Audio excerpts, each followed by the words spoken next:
because we are kings and our words matter.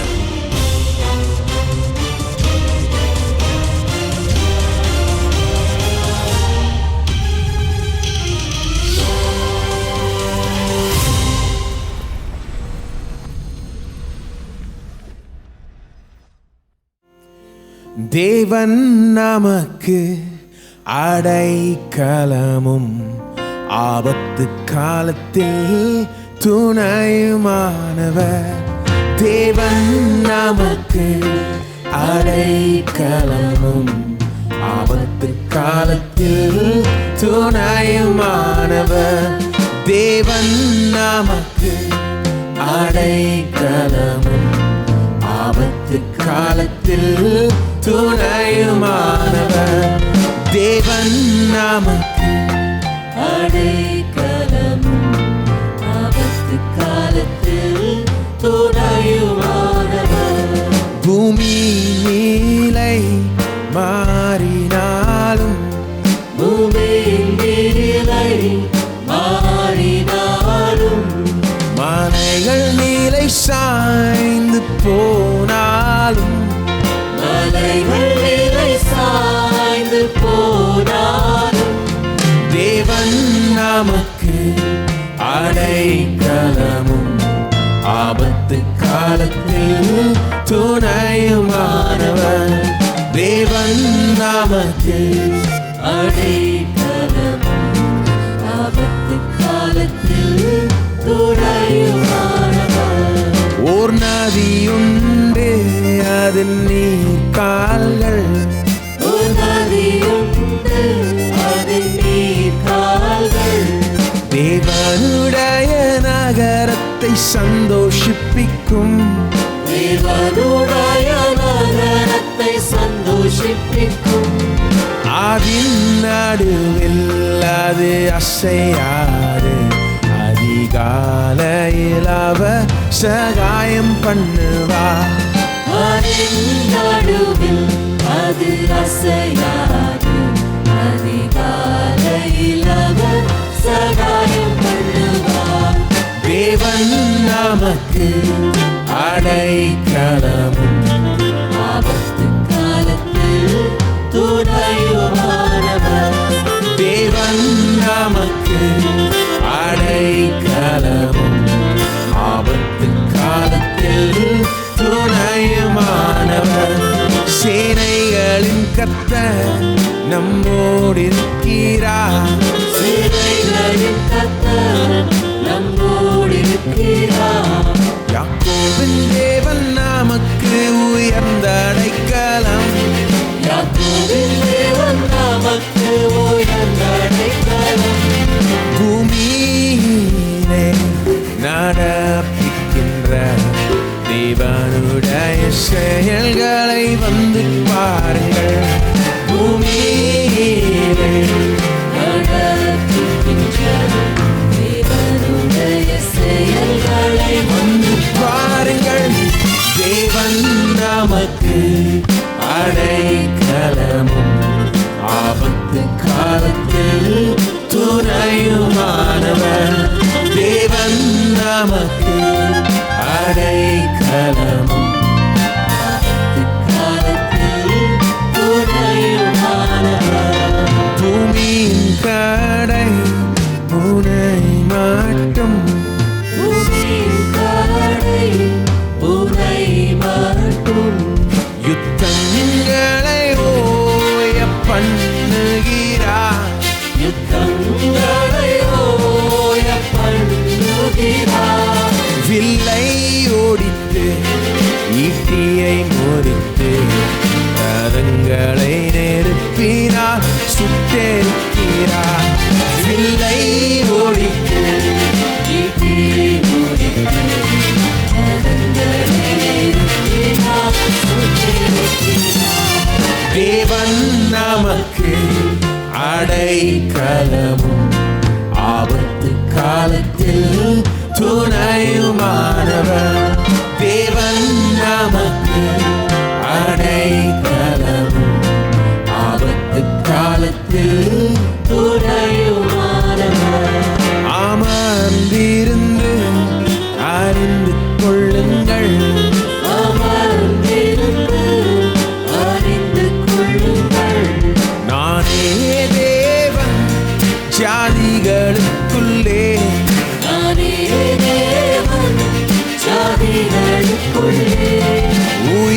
உயர்ந்திருப்பேன் உயர்ந்திருப்பேன் உயர்ந்திருப்பேன் நான் பூமியிலே உயர்ந்திருப்பேன் உயர்ந்திருப்பேன் உயர்ந்திருப்பேன் நான் பூமியிலே. தேவன் நமக்கு அடைக்கலமும் ஆபத்து காலத்தில் துணையுமானவர்.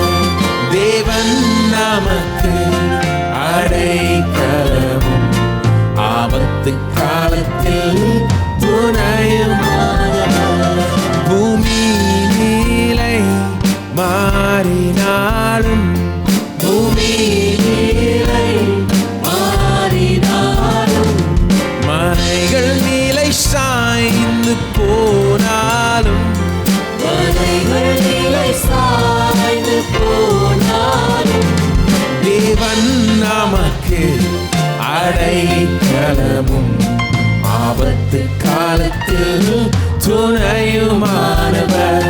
தேவன் நமக்கு அடைக்கலமும் ஆபத்து காலத்தில் துணையுமானவர்.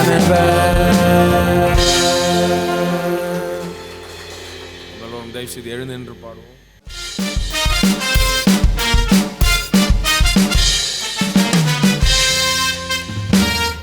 இந்த நாள் வரை என்னை காத்திட்ட என் கண்மலை நீரே, இப்போதும் எப்போதும் என்னை சுமக்கும் தகப்பன் நீரே. இந்த நாள் வரை என்னை காத்திட்ட என் கண்மலை நீரே, இப்போதும் எப்போதும் என்னை சுமக்கும் தகப்பன் நீரே.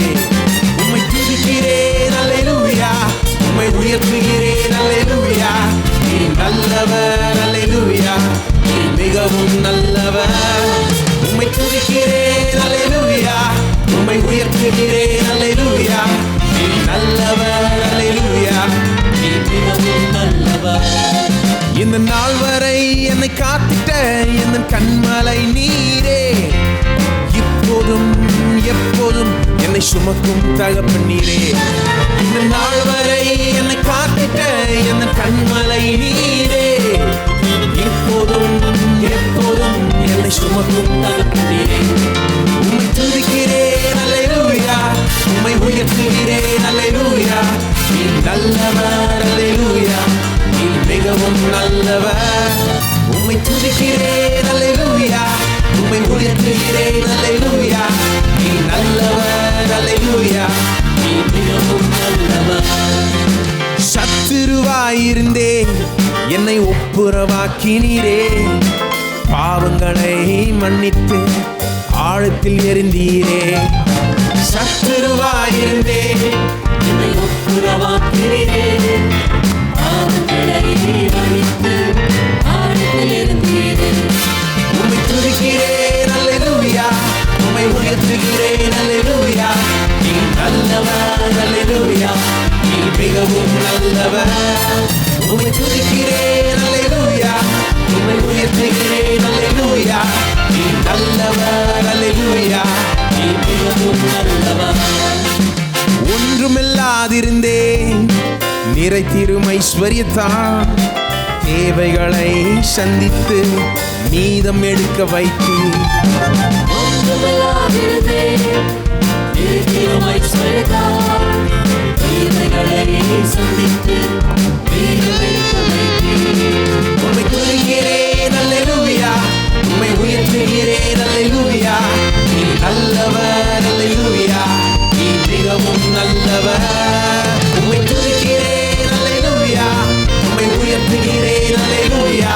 நீ நல்லவர் அல்லேலூயா, நீ மிகவும் நல்லவர். வியாதியாக இருந்தேன் குணமானேன் தழும்புகளால், வார்த்தையை அனுப்பி என்னை வாழ வைத்தீரே. வியாதியாக இருந்தேன் குணமானேன் தழும்புகளால், வார்த்தையை அனுப்பி என்னை வாழ வைத்தீரே. உம்மை துதிக்கிறேன் அல்லேலூயா, உம்மை உயர்த்துகிறேன் அல்லேலூயா. நீ நல்லவர் அல்லேலூயா, நீ மிகவும் நல்லவர். உம்மை துதிக்கிறேன் அல்லேலூயா, உம்மை உயர்த்துகிறேன் உயர்த்துகிறேன் அல்லேலூயா நீ நல்லவர் அல்லேலூயா நீ மிகவும் நல்லவர். ஒன்றுமில்லாதிருந்தே நிறைத்திரும் ஐஸ்வர்யத்தால் தேவைகளை சந்தித்து மீதம் எடுக்க வைத்தேன். ஒன்றுமில்லாதிருந்தேன் நிறைத்திரும் ஐஸ்வர்யத்தால் தேவைகளை சந்தித்து மீதம் எடுக்க வைத்தேன். உம்மை துதிக்கிறேன் அல்லேலூயா உம்மை உயர்த்துகிறேன் அல்லேலூயா நீ நல்லவர் அல்லேலூயா நீ மிகவும் நல்லவர். உம்மை துதிக்கிறேன் அல்லேலூயா உம்மை உயர்த்துகிறேன் அல்லேலூயா நீ நல்லவர் அல்லேலூயா நீ மிகவும் நல்லவர். வியாதியாக இருந்தேன் குணமானேன் தழும்புகளால் வார்த்தையை அனுப்பி என்னை வாழ வைத்தீரே. வியாதியாக இருந்தேன் குணமானே தழும்புகளால் வார்த்தையை அனுப்பி என்னை வாழ வைத்தீர். உம்மை துதிக்கிறேன் அல்லேலூயா உம்மை உயர்த்துகிறேன் அல்லேலூயா நீ நல்லவர் அல்லேலூயா நீ மிகவும் நல்லவர். உம்மை துதிக்கிறேன் அல்லேலூயா உம்மை உயர்த்துகிறேன் அல்லேலூயா நீ நல்லவர் அல்லேலூயா நீ மிகவும் உம்மை துதிக்கிறேன் உம்மை துதிக்கிறேன் அல்லேலூயா உம்மை உயர்த்துகிறேன் அல்லேலூயா நீ நல்லவர் அல்லேலூயா நீ மிகவும் நல்லவர். உம்மை துதிக்கிறேன் அல்லேலூயா உம்மை உயர்த்துகிறேன் அல்லேலூயா நீ நல்லவர் அல்லேலூயா நீ மிகவும் நல்லவர். இந்த நாள் வரை என்னை காத்திட்ட என் கண்மலை நீரே இப்போதும் எப்போதும் என்னை சுமக்கும் தகப்பன் நீரே. இந்த நாள் வரை என்னை காத்திட்ட என் கண்மலை நீரே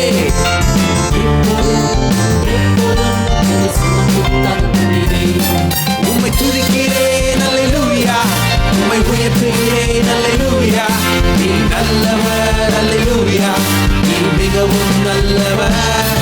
உம்மை துதிக்கிறேன் அல்லேலூயா உம்மை உயர்த்துகிறேன் அல்லேலூயா நீ நல்லவர் அல்லேலூயா. எல்லோரும் உம்மை துதிக்கிறேன் உம்மை துதிக்கிறேன் அல்லேலூயா உம்மை உயர்த்துகிறேன் அல்லேலூயா நீ நல்லவர் அல்லேலூயா நீ மிகவும் நல்லவர். உம்மை துதிக்கிறேன் அல்லேலூயா உம்மை உயர்த்துகிறேன் அல்லேலூயா நீ நல்லவர் அல்லேலூயா நீ மிகவும் நல்லவர். கரங்களை தட்டி துதிப்போம். இந்த நாள் வரை காத்திட்ட நம்முடைய கண்மலை நம்முடைய நல்ல தேவனை இந்த நாள் வரை மட்டும் கிடையாது என்றென்றைக்கும் காக்கிற தேவன் நம்மோடு இருக்கிறார். என்ன ஆனாலும் காப்பார். அதான் அந்த முதல் பாடல் சொல்லுச்சு, பூமி நிலை மாறினா கூட மலைகள் சாய்ந்து போனா கூட சமுத்திரத்தில் தூக்கி விழுந்ததுனா கூட விழப்பட்டதுனா கூட நம்மை காப்பார். சுற்றி இருக்கிற உலகமே அப்படியே உழுதுனா கூட நீங்கள் நிற்பீங்க. வலது பக்கத்தில் 10,000 1000 10,000 16,000 எவ்வளோ விழுந்தாலும் நீங்கள் உங்களை அது அணுகாது. அப்படிதான் சொல்லுது வேதம். அப்பேற்பட்ட தேவனை நாம் துதிக்கிறோம், ஆராதிக்கிறோம். அதனால தான் துதிக்கிறோம். இவ்வளோ அருமையான தேவன் அவர், நம்மை காக்கிற தேவன், நம்முடைய கண்மலை, நம்முடைய கோட்டை, நம்முடைய அடைக்கலம். அவருக்குள்ளாகவே நம்மை மறைத்துக் கொள்றார். தொடர்ந்து அவரை துதித்து ஆராதிப்போம். என்னையும்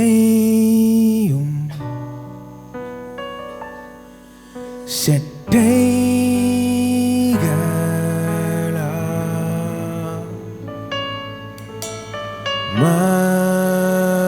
மறைத்து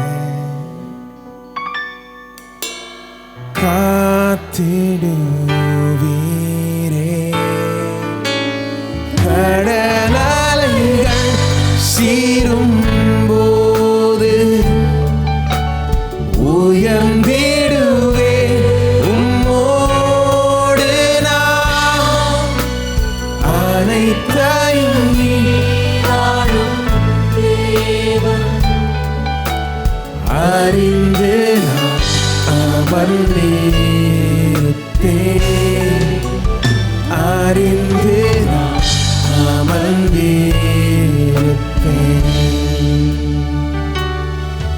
என் உள்ளமே இறைபாடு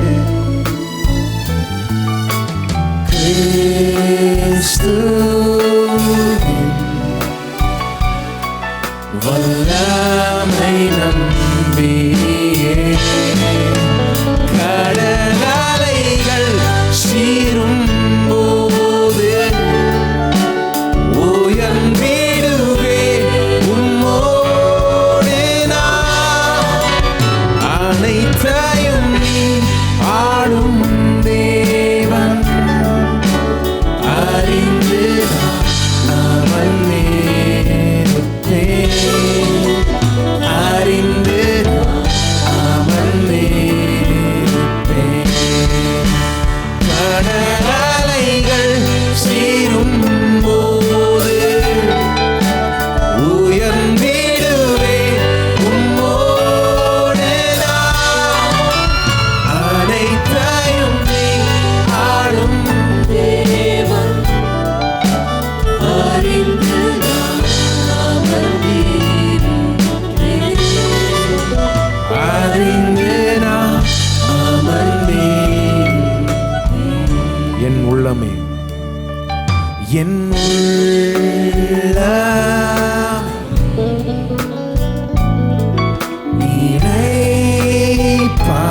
இறைபாடு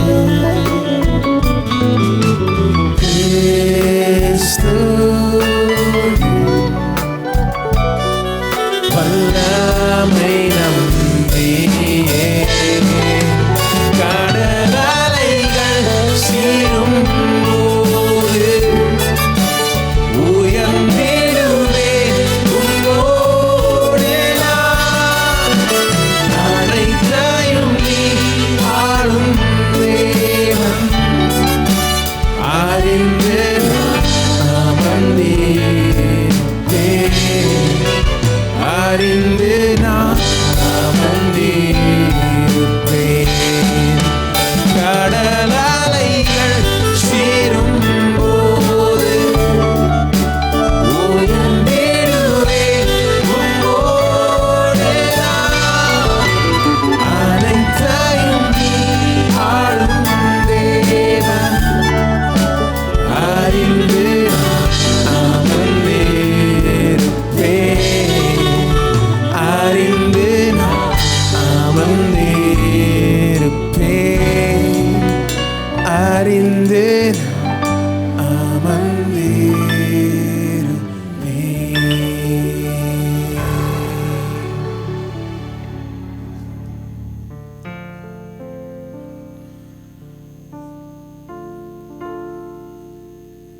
நீரே மறைவிடா நீரை தீருள்ளத்தை மீட்பின் கவிகளா நாம் பயப்படும் நாளில் உம்மை நம்புவே.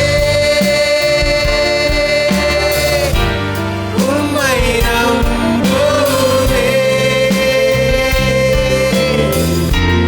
உம்மின் வேலவார் என்று எப்போதும் சொல்லுவேன். உம்மை நம்புவேன்.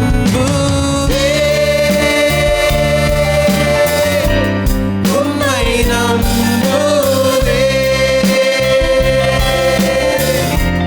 உம்மின் வேலவார் என்று எப்போதும் சொல்லுவேன். நீரே மறைவிடா நீரை தீருள்ளத்தை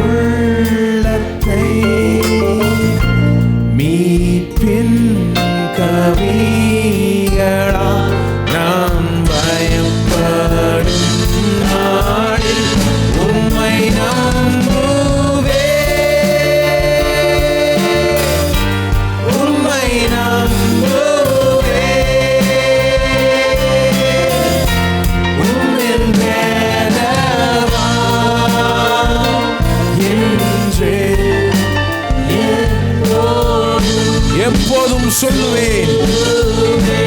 உம்மை நம்புவேன்,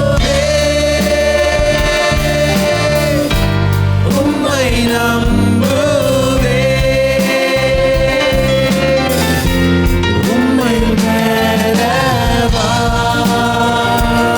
என்று எப்போதும் சொல்லுவேன்.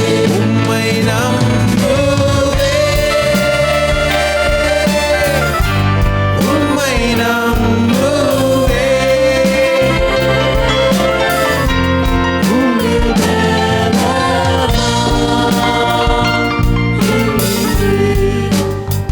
திரும்ப பாடுவோம், சொல்லுவோம். உம்மை நம்புவேன், உம்மை நம்புவேன்,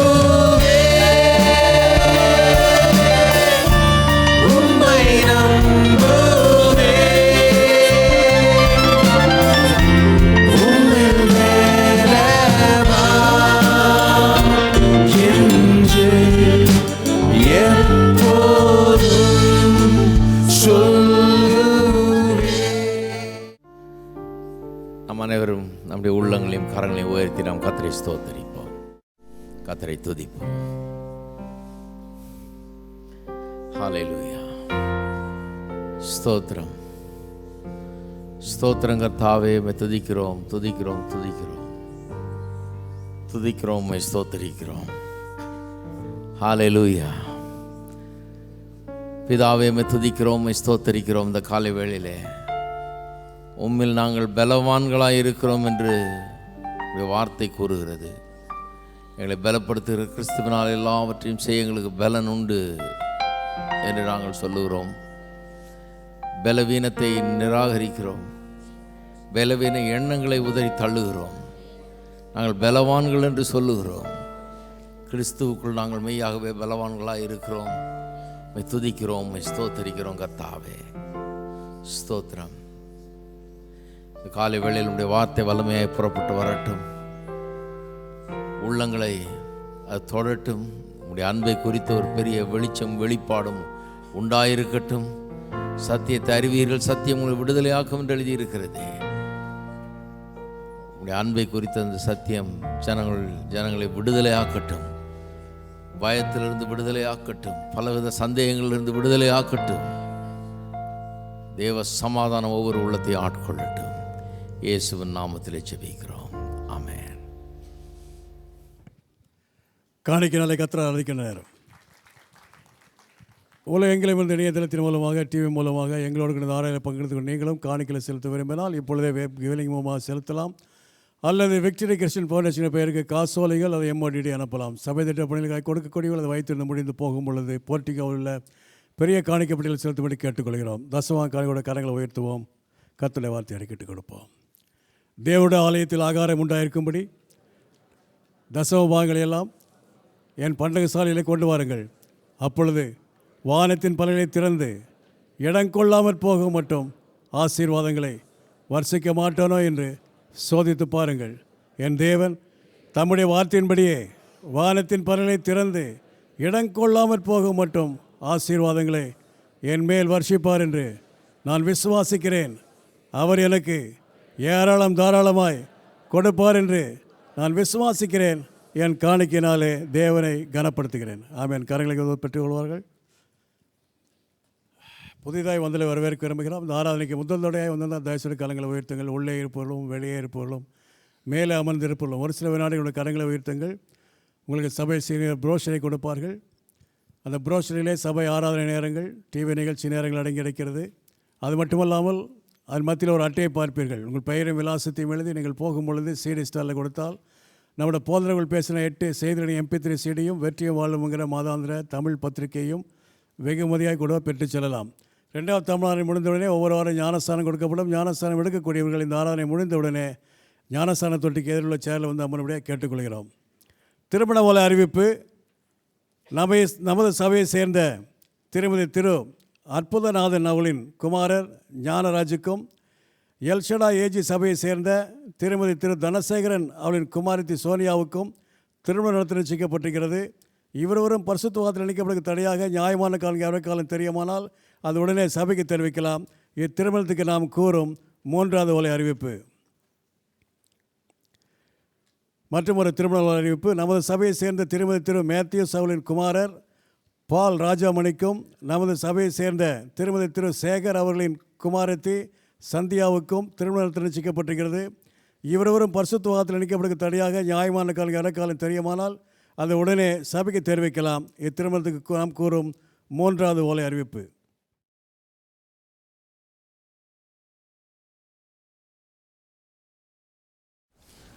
யோவான் 4ஆம் அதிகாரம் 7ஆம் வசனத்திலிருந்து 11ஆம் வசனம் வரை வாசிக்கிறேன், கேட்போம். யோவான் 4, 7 முதல் 11 வசனங்கள். பிரியமானவர்களே, ஒருவரிலொருவர் அன்பாக இருக்க கடவோம். ஏனெனில் அன்பு தேவனால் உண்டாயிருக்கிறது. அன்புள்ள எவனும் தேவனால் பிறந்து அவரை அறிந்திருக்கிறான். அன்பில்லாதவன் தேவனை அறியான். தேவன் அன்பாகவே இருக்கிறார்.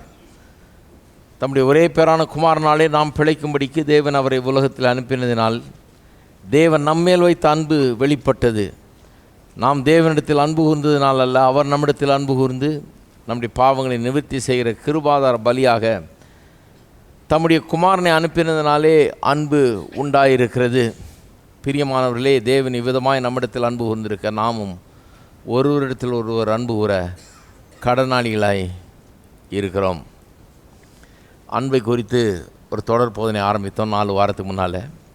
5வது வாரமாக போதிக்கிறேன். இந்த 7ஆம் வசனமும் கடைசியாக 11ஆம் வசனமும் எல்லாமே ஒருவர் அன்பு கூறுறதை பற்றி தான் பேசியிருக்குது. நடுவில் சொல்லியிருக்குது தேவன் அன்பாகவே இருக்கிறார்னு. தேவனுடைய அன்பு கல்வாரி சிலுவையின் மூலமாக வெளிப்பட்டிருக்கிறதுலாம் சொல்லியிருக்கு. தேவனுடைய அன்பு எப்படிப்பட்டது என்று தெரியவில்லை என்றால் ஒருவரோடு ஒருவர் சரியான விதத்தில் நாம் அன்பு கூற முடியாது என்பது தான் அதனுடைய அர்த்தம். அதனால தான் ஒருவரோடு ஒருவர் அன்பாக இருக்கிறத பேசுகிறதுக்கு முன்னால் தேவனுடைய அன்பு என்னங்கிறத முதல்ல நாம் இப்பொழுது பேசி கொண்டிருக்கிறோம்.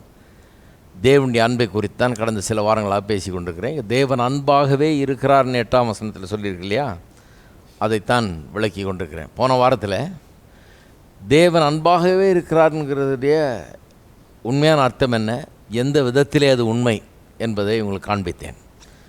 அதில் குறிப்பாக 2 தவறான அபிப்பிராயங்களை சுட்டி காண்பித்தேன். தேவன் அன்பாகவே இருக்கிறார் என்பதை புரிந்து கொள்வதில் 2 தவறுகள் நடக்கிறது. அந்த தவறுகளை புரிஞ்சுக்கிட்டாலே எப்படி அதை சரியாக புரிஞ்சுக்கிறதுன்னு வழங்கும்.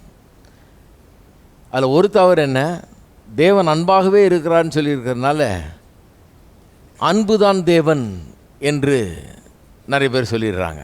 தேவன் அன்பாக இருக்கிறார், ஆகவே அன்பு தேவன். தேவன் யாரும் கிடையாது, கடவுள் யாரும் கிடையாது, அன்பு தான் கடவுள் அப்படின்றவங்க இருக்கிறாங்க. அது தவறு. கடவுள்னு ஒருத்தர் இருக்கார், அவர் அன்பாகவே இருக்கிறாருன்னு தான் சொல்ல வர்றாரு ஒழிய கடவுள்னு யாரும் இல்லை. நீ உள்ளத்தில் ஒரு விதமான ஒரு ஃபீலிங் இருக்குது, அன்பு அதுதான் கடவுள் அப்படின்னு சொல்ல வரல யோவான் சொல்லுகிறது தேவன் ஒருவர் இருக்கிறார், அவர் அன்பாக இருக்கிறார் அப்படின்னு தான் சொல்ல வர்றார்.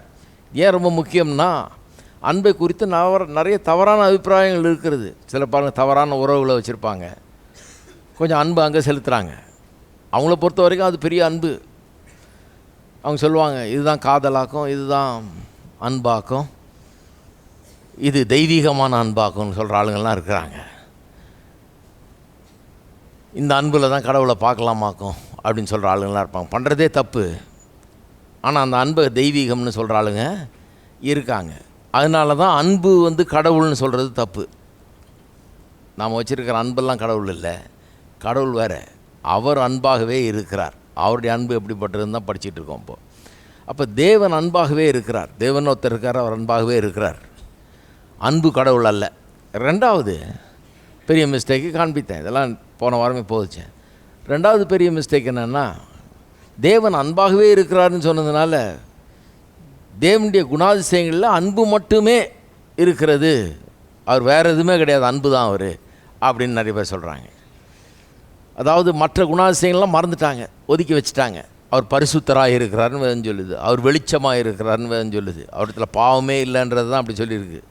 காட் இஸ் லைட்டுன்னு இருக்கு இல்லையா 1ஆம் அதிகாரத்தில், இங்கே 1 யோவான்லேயே. எந்த விதத்தில் அவர் வெளிச்சமாக இருக்கிறான்னு சொல்லி, அவர்கிட்ட இருள் இல்லை, இருள்னா பாவம் இல்லை, அவர் வெளிச்சமாக இருக்கிறார்ன்ற அர்த்தத்தில் தான் சொல்லியிருக்குது. அப்போ தேவன் பரிசுத்தராக இருக்கிறார், தேவன் ஆவியாக இருக்கிறார், தேவன் வெளிச்சமாக இருக்கிறார், தேவன் நீதி உள்ளவராக இருக்கிறார். இதெல்லாம் தேவனுடைய குணாதிசயங்களிலே சில காரியங்கள்.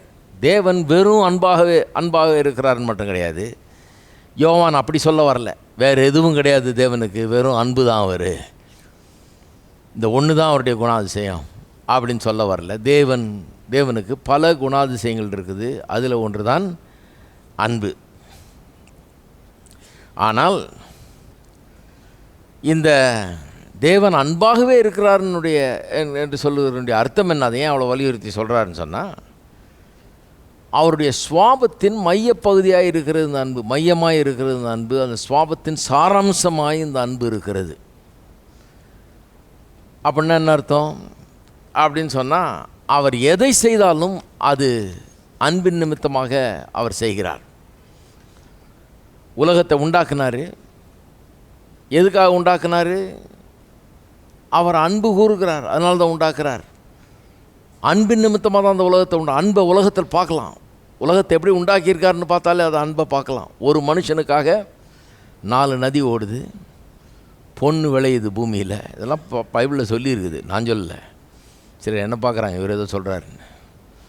பொண்ணு விளையுது பூமியில், ஆயிரக்கணக்கான மரஞ்செடி கொடிகள், பல வகைகள், மிருகங்கள், மீன்கள், வானம், பூமி, சூரியன், சந்திரன், நட்சத்திரம், ஆறுகள், கடல், இப்படின்னு ஏராளமான எல்லாவற்றையும் உண்டாக்கி வச்சுருக்கார். ஒரு மனுஷனுக்காக அவ்வளோத்தையும் படைத்தார்.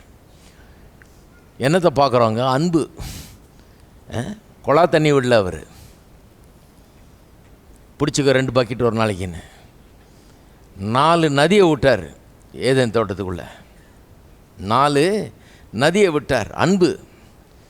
அன்பு என்ன சொல்லுது? நிறைய கொடு, அவனுக்கு தேவையானதுக்கு அதிகமாக கொடு. திங்கக்கிழமை எதில் குளிச்சிக்கோ, செவ்வாய்க்கிழமை அதில் குளிச்சிக்கோ, புதன்கிழமை அப்படின்னு அப்படி கொடுக்குறாரு பாருங்கள். கர்த்தர் அவனுக்கு எல்லா வசதியும் ஏற்படுத்தி கொடுக்குறார். உலகத்தை பார்த்தீங்கன்னா, உலகத்தில் கர்த்தர் உண்டு பண்ணியிருக்கிற எல்லாத்தையும் பார்த்தீங்கன்னா, வேதம் சொல்கிறபடி பார்த்தா தேவனுடைய அன்பு தான் இந்த உலகத்தை உண்டாக்கி இருக்குதுன்றது நிச்சயமாக விளங்குது. மனுஷனை உண்டாக்குனதும் அன்பு நிமித்தமாக தான் உண்டாக்குனார்.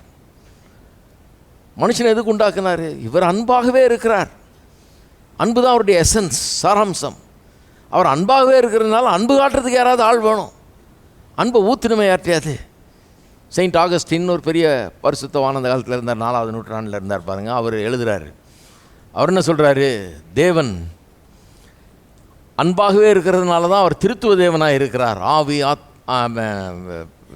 பிதா, குமாரன், பரிசுத்த ஆவி என்று சொல்லி திருத்துவ தேவனாய் 3 நபர்கள், இந்த 3 சேர்ந்து தான் ஒருவராக இருக்கிறாருன்னு சொல்லி திருத்துவ தேவன் என்று ஏன் இருக்குதுன்னா, தனித்து இருக்க முடியாது. அவர் அன்பு கூற வேணும். அன்பாகவே இவர் இருக்கிறார். இந்த அன்பு பொழிகிறதுக்கு ஏதாவது ஒரு இடம் வேணுமே அவருக்கு. அதனால தான் பிதா குமாரன் அன்பு கூறுறார், குமாரன் பிதாவில் அன்பு கூறுறாரு, குமாரன் பிதாவின் சித்தத்தையே நிறைவேற்றுறதில் இருக்கிறாரு. இப்படியெல்லாம் வேதத்தில் வாசிக்கிறோம். இந்த திருத்துவ தேவனத்தில் இருக்கிற அந்த அன்பை பார்க்கும்போது தேவன் அன்பாகவே இருக்கிறதுனால தான் அப்படி இருக்கிறார் அப்படிங்கிறது விளங்குதுங்கிறார். மனுஷனை உண்டாக்கும் போது அப்படி தான் உண்டாக்கிட்டார் பாருங்கள். அவரை மாதிரியே உண்டாக்கிட்டார். இவன் அன்பின் சிருஷ்டி. அதனால தான் நாம் கல்யாணம் பண்ணிக்கிறோம், குழந்தை பெற்றுக்கிறோம், குடும்பத்தை உண்டாக்குறோம். ஏன்னு சொன்னால் அன்பு காட்டுறதுக்கு நமக்கு ஒரு குடும்பம் தேவைப்படுகிறது. அன்பு காட்டுறதுக்கு ஒரு வாய்ப்பு நமக்கு தேவைப்படுது. அன்பு காட்டாமல் தனித்து இருக்க முடியாது. தனியாக இருப்பது நல்லது இல்லைன்னாரு. ஏன்னா மனுஷன் அப்படி இல்லை, அப்படிப்பட்டவன் இல்லை, தனியாக இருக்கிற ஆள் இல்லை. அவன் இப்படி தான் இருக்கணும் அப்படின்னு சொல்லி அவனுக்கு ஏற்ற துணையை உண்டாக்கி தர்றாரு. ஏன்னா அவன் அன்பு காட்டுவதற்கு அவனுக்கு ஒரு இடம் வேணும் அங்கே. அதுக்காக தான் மனைவி, பிள்ளைகள், குடும்பம் என்று இதெல்லாம் உண்டாகிறது. நிறைய பேர் திருமணத்தெல்லாம் ஒரு பிஸ்னஸ் டீல் மாதிரி நினைக்கிறாங்க. இப்போல்லாம் எப்படி சொல்கிறாங்க? நீங்கள் இதை கொடுத்துருங்க, அதை கொடுத்துருங்க, எவ்வளோ கொடுத்துருங்க.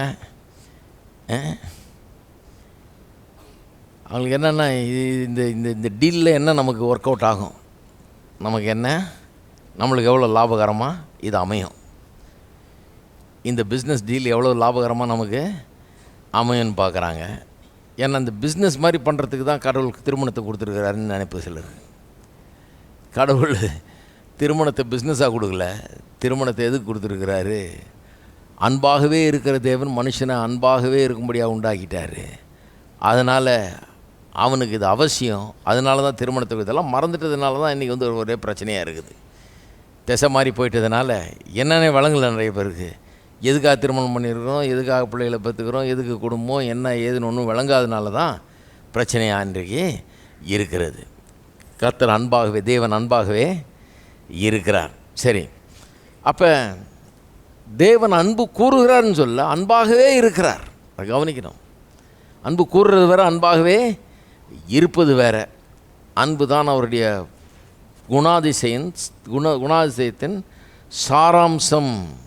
அதனால தான் அப்படி சொல்லியிருக்காரு. சரி, இன்றைக்கு இன்னொரு காரியத்துக்குள்ளே போக போகிறோம். அது என்னென்னா, தேவன் அன்பாகவே இருக்கிறார் என்பது உண்மையானால் அவர் கோபமாக இருக்கிறார்னு சில இடத்துல சொல்லப்பட்டிருக்கிறதே, நிறைய இடத்துல சொல்லப்பட்டிருக்கிறதே. இதெல்லாம் என்ன பண்ணுவது?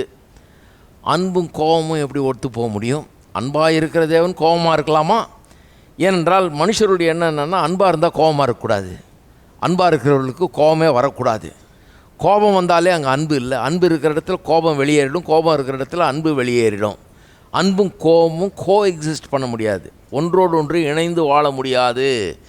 அன்பும் கோபமும் ஒரே இடத்துல குடியிருக்க முடியாது என்பது தான் அவளுடைய எண்ணம். அதனால் வேத வசனத்தில் தேவனுடைய கோபாக்கினை, தேவன் கோபமாக இருக்கிறார் அப்படின்னு வாசிக்கும் போதெல்லாம் இவங்களுக்கு ஒரு மாதிரி டிஸ்டர்ப் ஆகிடுறாங்க. என்னடா இது இப்படி சொல்லியிருக்கேன்? கர்த்தர் நல்லவர்னு வாசிக்கிறோம், கர்த்தர் நல்லவர்னு பாடுறோம், கர்த்தர் நல்லவர்னு பிரசங்கம் பண்ணுறாங்க. கடைசியில் பார்த்தா இங்கே கோபமாக இருக்கிறாருன்னு இருக்கேன். எதிரும் புதிருமா இருக்குதே, கோபமாக இருக்கிறவர் எப்படி அன்பாக இருக்க முடியும் அப்படின்னு சொல்லி சிலர் வந்து என்ன பண்ணிடுறாங்க, தேவனை கோபதேவனாகவே சொல்லிடுறாங்க. அவர் நல்லவராக இருக்கிறாருன்னு சொல்கிறதே கிடையாது. அவர் கோபமுள்ளவராக இருக்கிறாரு, அவர் அக்கினியை போல் இருக்கிறாரு, அவர் வந்து பட்சிக்கிற அக்கினி, அதெல்லாம் சொல்லியிருக்குது வேதத்தில். அந்த பகுதியை ரொம்ப எம்பசைஸ் பண்ணிடுறாங்க, அதை மட்டும் பண்ணிடுறாங்க. தேவன் அன்பாகவே இருக்கிறாருன்றதை அமைக்கி சொல்லிடுறாங்க. ஏன்னா நிறைய வசனங்கள் அப்படி சொல்லுதேன்னு சொல்லி. ஏன்னா அவங்களுக்கு என்னென்னா, ஒன்று கோபமாக இருக்கணும், இன்னொன்று அன்பாக இருக்கணும். அன்பாக இருக்கிறவர் கோபமாக இருக்க முடியாது, கோபமாக இருக்கிறவர் அன்பாக இருக்க முடியாது என்பது தான் அவருடைய எண்ணம். நான் போன வாரத்தில் முடிக்கும்போது ஒரு வசனத்தை வாசிப்போம். சங்கீதம் 7ஆம் சங்கீதம் முடிக்கும்போது இதில் விட்டோம். ஏன்னா திருப்பி வர்றதுக்காக தான் அதில் கொண்டு விட்டேன் நான். 7ஆம் சங்கீதம் 11வது வசனம் இப்படி சொல்லுகிறது. இது கவனிப்போம். தேவன் அன்பாகவே, இன்னைக்கு கேள்வி என்னன்னா, தேவன் அன்பாகவே இருக்கிறாருன்னா அவர் கோபமாக இருக்கிறாருன்னு சொல்கிறது என்ன பண்ணுறது? எது உண்மை? அன்பாக இருக்கிற தேவன் கோபமாகவும் இருக்க முடியுமா? If God is love, then what about is wrath? தேவன் அன்பாகவே இருக்கிறாருன்னா அவர் கோபத்தை என்ன பண்ணுறது? கோபமாக இருக்கிறாருன்னு சொல்லியிருக்குது, அதெல்லாம் என்ன பண்ணுறது? அதை எப்படி புரிந்து கொள்வது என்று கேட்கிறார்கள். அதுக்கு பதில் தான் இன்றைக்கு பிரசங்கம். சங்கீதம் 7:11 போன வாரம் வாசம் கடைசியாக லேசாக தொட்டோம், இன்றைக்கி ஃபுல்லாக பார்க்க போகிறோம். தேவன் நீதியுள்ள நியாயாதிபதி, அவர் நாள்தோறும் பாவியின் மேல் சினம் கொள்ளுகிற தேவன். இங்கிலீஷில் ரொம்ப அருமையாக வருது, he is daily angry with the sinner. இங்கிலீஷே தெரியாதவங்களுக்கு இது வழங்கிடும். டெய்லின்னா தினந்தோறும் பாவியின் மேல் கோபமாக இருக்கிறார். தினந்தோறும் டெய்லி கோபமாக இருக்காராம் அவர், டெய்லி கோபமாக இருக்கிறார். அப்போ இது ஜனங்களுக்குள்ளே என்னென்னா பாருங்க, ஒரு கோபமாக உட்காந்துட்ருக்கார் போல இருக்குது அவர். இன்றைக்கும் கோபம், நாளைக்கும் கோபம், அடுத்த நாளும் கோபம், 365 நாளும் கோபமாக இருக்கிற கடவுள் இவர். எப்போ பார்த்தாலும் உருன்னு இருக்கிறாரு, கோபமாக இருக்கிறாரு அப்படிங்கிற மாதிரி யோசித்துக்கிறாங்க. என்ன சொல்ல வருதுன்னு நல்லா புரிஞ்சுங்க, அந்த வசனத்தை முழுசாக பார்க்கணும். தேவன் நீதி உள்ள நியாயாதிபதி, நீதி உள்ள நியாயாதிபதி, அவர்கிட்ட நீதி நியாயம்லாம் இருக்குது. அதனால தான் என்ன இருக்குது, தினந்தோறும் என்ன பண்ணுறாரு, பாவியின் மேலே கோபம் உள்ளவராக இருக்கிறார். பாருங்கள், உங்களுக்குள்ள ஒரு நியாயம் நீதியின் உணர்வு இருக்குதுன்னு வைங்க. ஒரு மனுஷன் நீங்கள் உங்களுக்குள்ள சில உணர்வுகள் இருக்குது. இதுதான் கரெக்டு, தப்பு, இப்படி செய்யக்கூடாது, சரியில்லை, இது தர்மம் அல்ல சொல்கிறாங்க இல்லையா நம்ம ஊரில், இது நியாயம் இல்லை, இது அநியாயம் அப்படின்ற அந்த அறிவு இருக்கும்போது என்ன ஆகிறது, ஒரு அநியாயத்தை பார்க்கும்போது, ஒரு அக்கிரமத்தை பார்க்கும்போது ஒரு கோபம் உண்டாகிறது இல்லையா? கோபமே உண்டாகலைன்னா சிலர் நினைக்கிறாங்க கிறிஸ்தவன்னா கோபமே வரக்கூடாதுன்னு. மலப்பிரசங்கத்தில் இயேசுவே சொல்கிறாரு, be angry and sin not. அதாவது கோபம் கொள்ளு, ஆனால் பாவம் செய்யாத. அதை யாரும் கவனிக்கிறதே கிடையாது. கோபப்படக்கூடாதுன்னே பிரசங்கம் பண்ணிடுறாங்க. கோபப்பட சொல்லியிருக்குது பைபிள். கோபப்படாத ஆட்கள் ஏன் கோபப்படலைன்னா, ஒன்று சுத்தமாக சொரணையே இல்லைன்னு அர்த்தம். ஊரில் என்ன நடந்தாலும், என்ன அக்கிரமம் நடந்தாலும், அநியாயம் நடந்தாலும் சுத்தமாக கொஞ்சம் ஒரு நம்டு அப்படியே விரைச்சி போன ஆட்கள். எந்த விதமான இதுவும் சூடு சொரணை எதுவுமே கிடையாது. அப்போ தான் கோபம் வராது. 2, சுத்தமாக அறிவே இல்லாமல் இருக்கணும். என்ன நடக்குதுன்றதை பற்றி ஒரு அறிவே இல்லைன்னா கோபம் வராது. 3, இவனும் அநியாயக்காரனாக இருக்கணும். அதனால் இன்னொரு அநியாயக்காரன் மேலே கோவப்பட்டு பிரயோஜனம் கிடையாது. அந்த அநியாயத்தை நம்மளும் செய்கிறோம். இப்படி தான் கோவப்பட மாட்டாங்களே ஒழிய, நியாயமான ஆள், ஒழுங்கான ஆளாக இருந்தால், நல்ல ஆளாக இருந்தால், ஒரு நல்ல மனுஷனாக இருந்தால் கண்டிப்பாக அநியாயத்தை பார்த்து கோவப்படணும். இல்லைன்னா அவன் நல்ல மனுஷனாகவே இருக்க முடியாது. ஒரு மனுஷனே கோபப்படலைன்னா, அநியாயத்தை பார்த்து கோவப்படலைன்னா நல்ல மனுஷனாக இருக்க முடியாதுன்னா, அப்புறம் கடவுள் எப்படி நல்ல கடவுளாக இருக்க முடியும் அநியாயத்தை பார்த்து கோவப்படலைன்னா? ஹலோ, இப்போ தான் வருது சிலருக்கு. ஓஹோ அப்படிங்களா, கரெக்டுங்க. கடவுள் எல்லாத்தையும் உண்டாக்குனவர், அன்பினால் எல்லாத்தையும் உண்டாக்குனவர், அன்பினால் எல்லாத்தையும் படைத்தவர், எல்லாத்தையும் மனுஷனுக்கு கொடுத்தாரு. அவர் மனுஷனுக்கு எந்த துரோகத்தையும் பண்ணல, எல்லா நன்மையும் செஞ்சார். மனுஷன் பண்ணுறது அக்கிரமம். கோவம் வரக்கூடாதா கர்த்தருக்கு? வரக்கூடாதுன்றீங்களா? எந்த கோபமே வரக்கூடாதுன்றீங்களா? இவன் அநியாயம் பண்ணுவான், அக்கிரமம் பண்ணுவான், என்ன வேணா பண்ணுவான். சிலர் சொல்கிறாங்க இல்லையா, மன்னிக்கிறது அவருடைய வேலை, தப்பு பண்ணுறது என் வேலை. கடவுளை பற்றி அவங்களுக்கு எண்ணம் அப்படி. மன்னிக்கிறது தானங்க அவருடைய வேலை. கேள்விப்பட்டிருக்கீங்களா? ஏதோ ஒரு இங்கிலாந்து ராணி அப்படி சொன்னாங்களாம் 200-300 வருஷத்துக்கு முன்னாடி. அதையெல்லாம் பிடிச்சிக்கிட்டாங்க. அப்படியே பிடிச்சிட்டு, மன்னிக்கிறது தானே கடவுளுடைய வேலை. மனுஷன் அவன் பாவம் செய்ய தான் செய்வான். கடவுளுடைய வேலை என்ன? மன்னிக்கிறது தான் அவருடைய வேலை. எப்படி இருக்கு பாருங்க. கடவுள் நீதியும் நியாயமும் உள்ளவர். அவர் நல்லவர், நேர்மையானவர், உத்தமர், கரெக்டாக இருக்கணும்னு நினைக்கிறவர், அநியாயத்தை அக்கிரமத்தை விரும்புகிறவர் கிடையாது, பாவத்தை விரும்புகிறவர் கிடையாது. அப்படி விரும்பாதவராக இருக்கிறதுனால அவருக்கு அக்கிரமத்தை பார்க்கும்போது, அநியாயத்தை பார்க்கும்போது கோபம் வருது. சரி, அப்போ கர்த்தர் நல்லவராயும் இருக்கிறார், அதாவது அவர் அன்பானவராயும் இருக்கிறார், அன்பாகவே இருக்கிறார். அதே நேரத்தில் அவர் கோபமாக இருக்கிறாருன்றதையும் நாம் ஏற்றுக்கொள்ள வேண்டியதாக இருக்குது. கோபமும் அன்பும் ஒன்றா வர முடியும், ஒன்றா ஒருவரில் இருக்க முடியும். இதை காண்பிக்கிறேன். இன்றைக்கி இருக்க முடியும். 3 காரியங்களை விளங்கிட்டுனா இது விளங்கிடும் உங்களுக்கு. இந்த கோபத்தை என்ன பண்ணுறதுன்னு விளங்கிடும். அன்பாகவே இருக்கிறாருன்னு இருக்குது, ஆனால் கோபமாக இருக்கிறாருன்னு நிறைய இடத்துல சொல்லியிருக்குது. இப்போ 2த்தையும் எப்படி ஒன்றா விளங்கிக்கிறது? 3 காரியங்களை விளங்கிக்கொள்ளணும். ஒன்று என்னென்னா, நிறைய பேர் கேள்விப்பட்டிருப்பீங்க, தேவன் பாவத்தை வெறுக்கிறார், பாவியை நேசிக்கிறார். ஆனால் இங்கே வசனம் என்ன சொல்லுது? பாவியின் மேல் கோபமாக இருக்கிறார். பாவியின் மேல் எப்படி இருக்கிறாரு? கோபமாக இருக்கிறார். சரி, புதிய ஏற்பாட்டில் எப்படிங்க?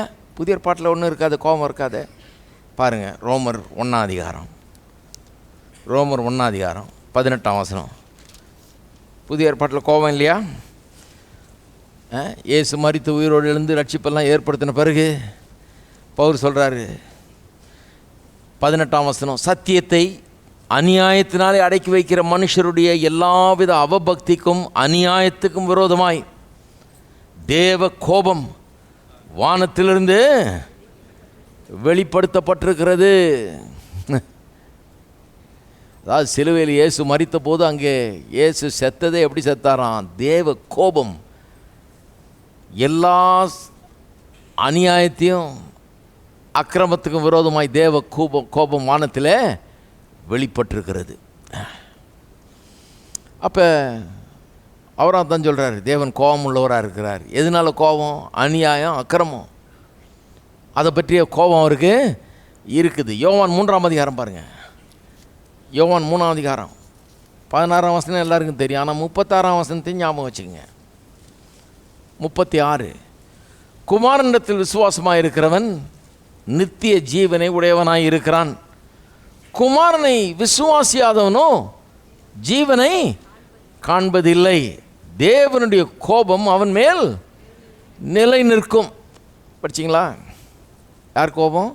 தேவனுடைய கோபம் அவன் மேல் நிலை நிற்கும். இது சும்மா 2 வசனம் வாசித்து காமிச்சேன். இனிமேல் நீங்கள் வெளிப்படுத்தல் 14 இதெல்லாம் படித்து பாருங்கள். நடக்க போகிற விவகாரம்னு சொல்லி இருக்குது. பயங்கரமாக இருக்கும். வாசிக்கிறதுக்கு அலறிடுவீங்க. அந்த மாதிரி இருக்கும்.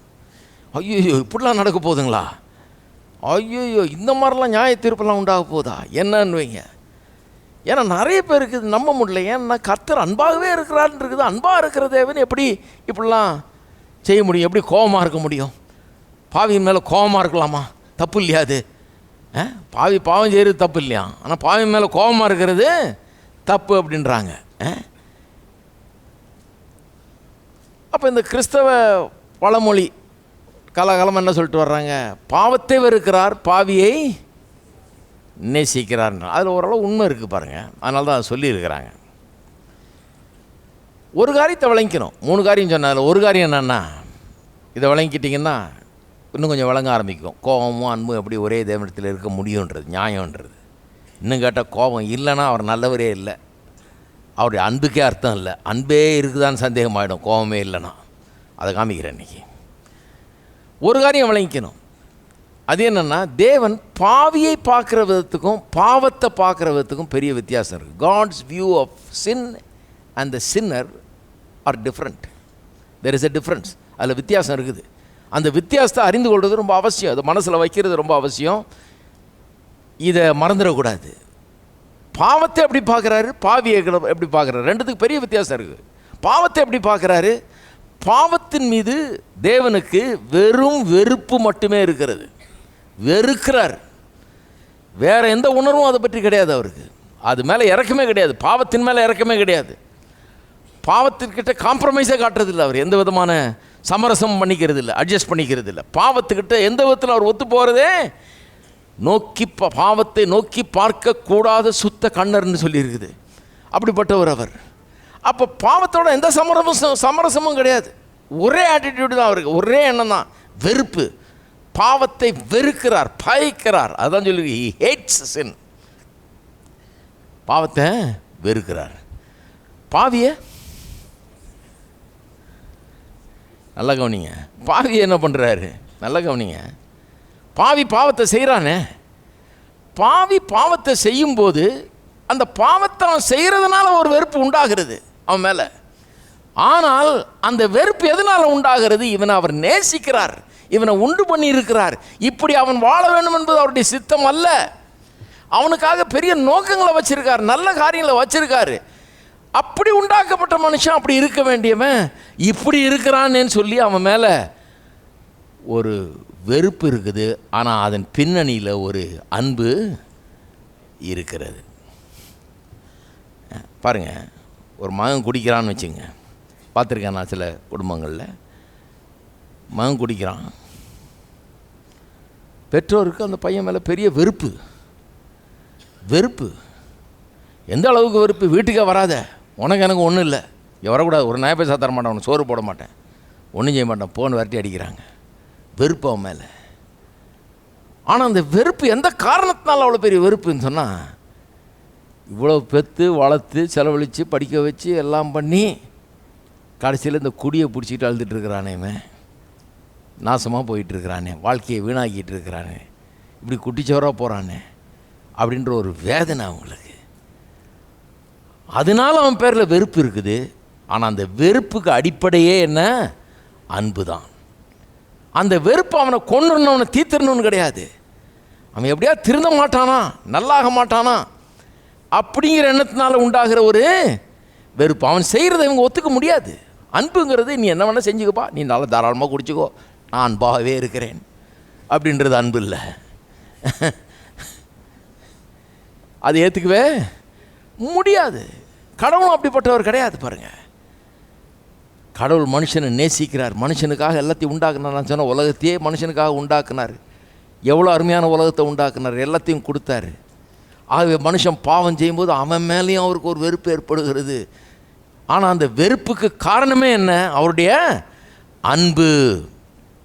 திருப்புங்க எபிரேயர் 11ஆம் அதிகாரத்துக்கு.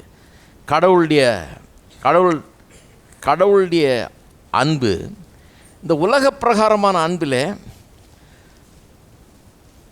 தகப்பனுடைய அன்புக்கு ஒப்பாக இருக்கிறது அல்லது தாயினுடைய அன்புக்கு ஒப்பாக இருக்கிறது. தகப்பன் பிள்ளைகள்கிட்ட காட்டுற அன்பு தாய் பிள்ளைகிட்ட காட்டுற அந்த அன்புக்கு ஒப்பாக இருக்குது. தகப்பனுடைய அன்பை பற்றி வாசிக்கலாம் பாருங்கள். 12ஆம் அதிகாரம் 6ஆம் வசனம். கர்த்தர் எவனிடத்தில் அன்பு கூறுகிறாரோ அவனை அவர் சிருஷ்டித்து தாம் சேர்த்து கொள்ளுகிற எந்த மகனையும் தண்டிக்கிறார் என்று பிள்ளைகளுக்கு சொல்லுகிறது போல உங்களுக்கு சொல்லி இருக்கிற புத்திமதியை மறந்தீர்கள். கர்த்தர் தண்டிக்கிறாராம். யாரை அன்பு கூறுகிறாரோ அவளை சிட்சித்து தாம் சேர்த்து கொள்ளுகிற எந்த மகனையும் தண்டிக்கிறார் என்று பிள்ளைகளுக்கு சொல்லுகிறது போல உங்களுக்கு புத்திமதியை சொல்லியிருக்கிற புத்திமதியை மறந்தீர்கள். ஒரு பிள்ளை செய்கிற தப்பை கண்டிக்காத தண்டிக்காத ஒரு பெற்றோரே கிடையாது. அறிவே இல்லைன்னு அர்த்தம். அவங்களுக்கு எப்படி பிள்ளைய வளர்க்குறதுனே தெரியலன்னு அர்த்தம். எந்த கண்டிப்பும் கிடையாது, எந்த தண்டனையும் கிடையாது. அப்படின்னா அவங்கள்ட்ட அன்பு இருக்குதான்றதே சந்தேகமாயிடுது. உண்மையாக ஒரு பெற்றோருக்குள்ளே அன்பு இருந்ததுன்னா கண்டிப்பாக கண்டிப்பு இருக்கும், தண்டனையும் அங்கே இருக்கும். தண்டனை எதனால்? அவன் மேலே அவனை ஒழிச்சு கட்டணுன்ற அந்த மாதிரி வெறுப்பு கிடையாது. அவன் செய்கிற பாவத்தை அவர்கள் வெறுக்கிறார்கள். அந்த பாவத்தின் நிமித்தம் இவன் மேலேயும் ஒரு வெறுப்பு ஏற்படுகிறது. ஆனால் அவருடைய குறிக்கோள் என்ன? இவன் எப்படியா திருந்தணும், நல்லா இருக்கணுன்றதுக்காக தான் அந்த கண்டிப்பையும் தண்டனையும் அவர்கள் காண்பிக்கிறார்கள் இல்லையா? 7ஆம் வசனம். நீங்கள் சிட்சையை சகிக்கிறவர்களாக இருந்தால் தேவன் உங்களை புத்திரராக எண்ணி நடத்துகிறார். தகப்பன் சிட்சியாத புத்திரன் உண்டோ? ஊரில் எங்கேயா பார்த்துருக்கீங்களா?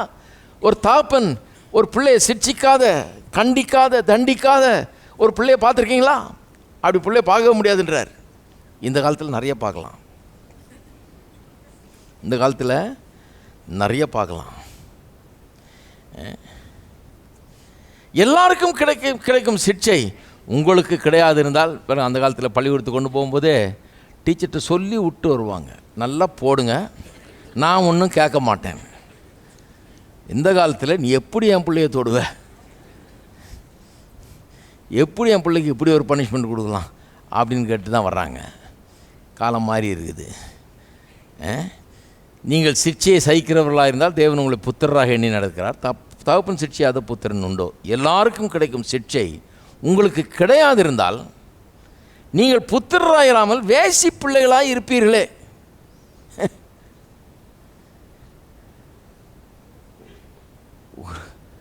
ஒரு வேசின்ற பிள்ளைய ஒரு தகப்பன் சிட்சிக்கிறது இல்லை, தான் சொந்த பிள்ளை தான் சிட்சிக்கிறான்.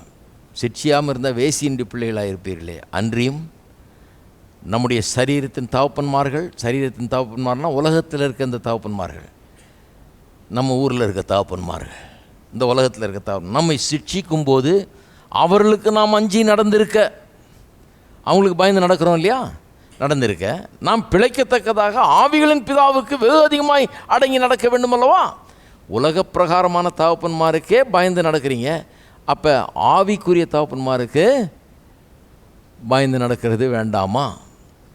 பாருங்க, உலகத்தில் நிறைய காரியங்கள் மாறி போச்சு. இன்றைக்கி சில நாடுகள்லாம் போனீங்கன்னா பெற்றோருக்கு பிள்ளைகள் நிறைய இடங்களில் பார்த்தீங்கன்னா மரியாதை கொடுக்கணுன்றது தெரிய மாட்டேங்குது, அதுவே விளங்கலை. அதனால் அங்கே போய் இதெல்லாம் பிரசங்கம் பண்ணுறது ரொம்ப கஷ்டம். இந்த வசனத்தை வாசிங்கன்னான்னு பார்ப்பாங்க, என்னது அது, பெற்றோருக்கு பிள்ளை பயந்து நடக்கணுமா? அதெல்லாம் அங்கே பயந்தெல்லாம் நடத்த முடியாது, நாங்கள் என்ன வேணால் பண்ணுவோம் அப்படிங்கிறது தான் இருக்குது. உலக பிரகாரமான தகப்பனுக்கு அஞ்சி நடப்பீர்னா இப்போ ஆவிக்குரிய தகப்பனுக்கு இன்னும் அதிகமாக அடங்கி நடக்க வேண்டும் அல்லவா? அவர்கள் கவனிங்க, யார்? உலக பிரகாரமான தகப்பன்மார் தங்களுக்கு நலமென்று தோன்றினபடி கொஞ்ச காலம் சிட்சித்தார்கள். இவரோ தம்முடைய பரிசுத்தத்துக்கு நாம் பங்குள்ளவர்களாகும் பொருட்டு நம்முடைய பிரயோஜனத்துக்காகவே நம்மை சிட்சிக்கிறார். ஏன் அவங்க சிட்சித்தார்கள்? அவங்களுக்கு அது நல்லதாக தெரிஞ்சுது, நீங்கள் உருப்பிடுவீங்கன்னு சொல்லி, நீங்கள் நல்லா வரணும், நல்லா படிக்கணும், நல்லா இருக்கணும், நாளைக்கு ஒழுங்காக இருக்கணும் அப்படிங்கிற ஒரு எண்ணத்தை மனசில் வச்சு தான் உங்களை கண்டித்தார்கள், தண்டித்தார்கள். வேறு எதுவும் கிடையாது, உங்களுக்கு விரோதம் கிடையாது அவங்க. அப்போ நம்முடைய பரலோக தகப்பன் நாம் பரிசுத்தம் அடையணும், அப்படின்னு சொல்லி நம்முடைய பிரயோஜனத்துக்காக நம்மை சிட்சிக்கிறார். எந்த சிட்சையும், இது நல்லா வழங்கும் பாருங்கள், எந்த சிட்சையும் நமக்கு யாராவது கண்டிக்கும் போது தண்டிக்கும் போது தற்காலத்தில் சந்தோஷமாய் காணாமல் துக்கமாய் காணும். அடி உத வாங்கும்போது அல்லது கண்டிக்கும் போது அது ரொம்ப சந்தோஷமாக இருக்காது, கொஞ்சம் கஷ்டமாக தான் இருக்கும். ஆகிலும் பிற்காலத்தில் அது பழையனவர்களுக்கு அது நீதியாக சமாதான பலனை தரும். நீதியாக சமாதான பலனை தரும். இப்போ அது நல்லதாக தெரியாது, நாளைக்கு அது நல்லதை பிறப்பிக்கும். ஒரு கதையை வாசிட்டு இருந்தேன் பாருங்கள். ஒரு ஏழை குடும்பத்தில் அமெரிக்காவில் பிறந்து ஆப்பிரிக்க மக்களுடைய பின்னணியிலேருந்து வந்தவர். இவர் பிறந்து ஏழை குடும்பத்தில் பிறந்து வளர்கிறார். ஒன்றும் சோறு தண்ணிக்கே கஷ்டம், அந்த மாதிரி ஒரு நிலைமை. அம்மா 3 வேலை செய்யுது, ஒரு வீடாக போய் வேலை செய்யுது, வீட்டு வேலை, க்ளீன் பண்ணுற வேலை. காலையில் போச்சுன்னா நைட்டு தான் வருமா, நடுராத்திரி தான் வருமா, அந்த அளவுக்கு வேலை செஞ்சு காப்பாற்றுது. புருஷன் விட்டுட்டு போயிட்டான், 2 பிள்ளைகளோட, 2 பையனுங்க வேலை செய்யுது. பையனுங்க மக்கு, பாடமே ஏற மாட்டேங்குது, படிப்பே ஒன்றும் கிடையாது, கிளாஸில் கடைசி ரேங்க், சுத்தமாக கடைசி ரேங்க். அந்த அம்மாவுக்கு என்னென்னா, அந்த அம்மாவுக்கு 3ஆம் படிப்பு தான் இருக்குது, படிப்பு இல்லை, அதனால தான் வீட்டு வேலை செஞ்சிட்ருக்கு.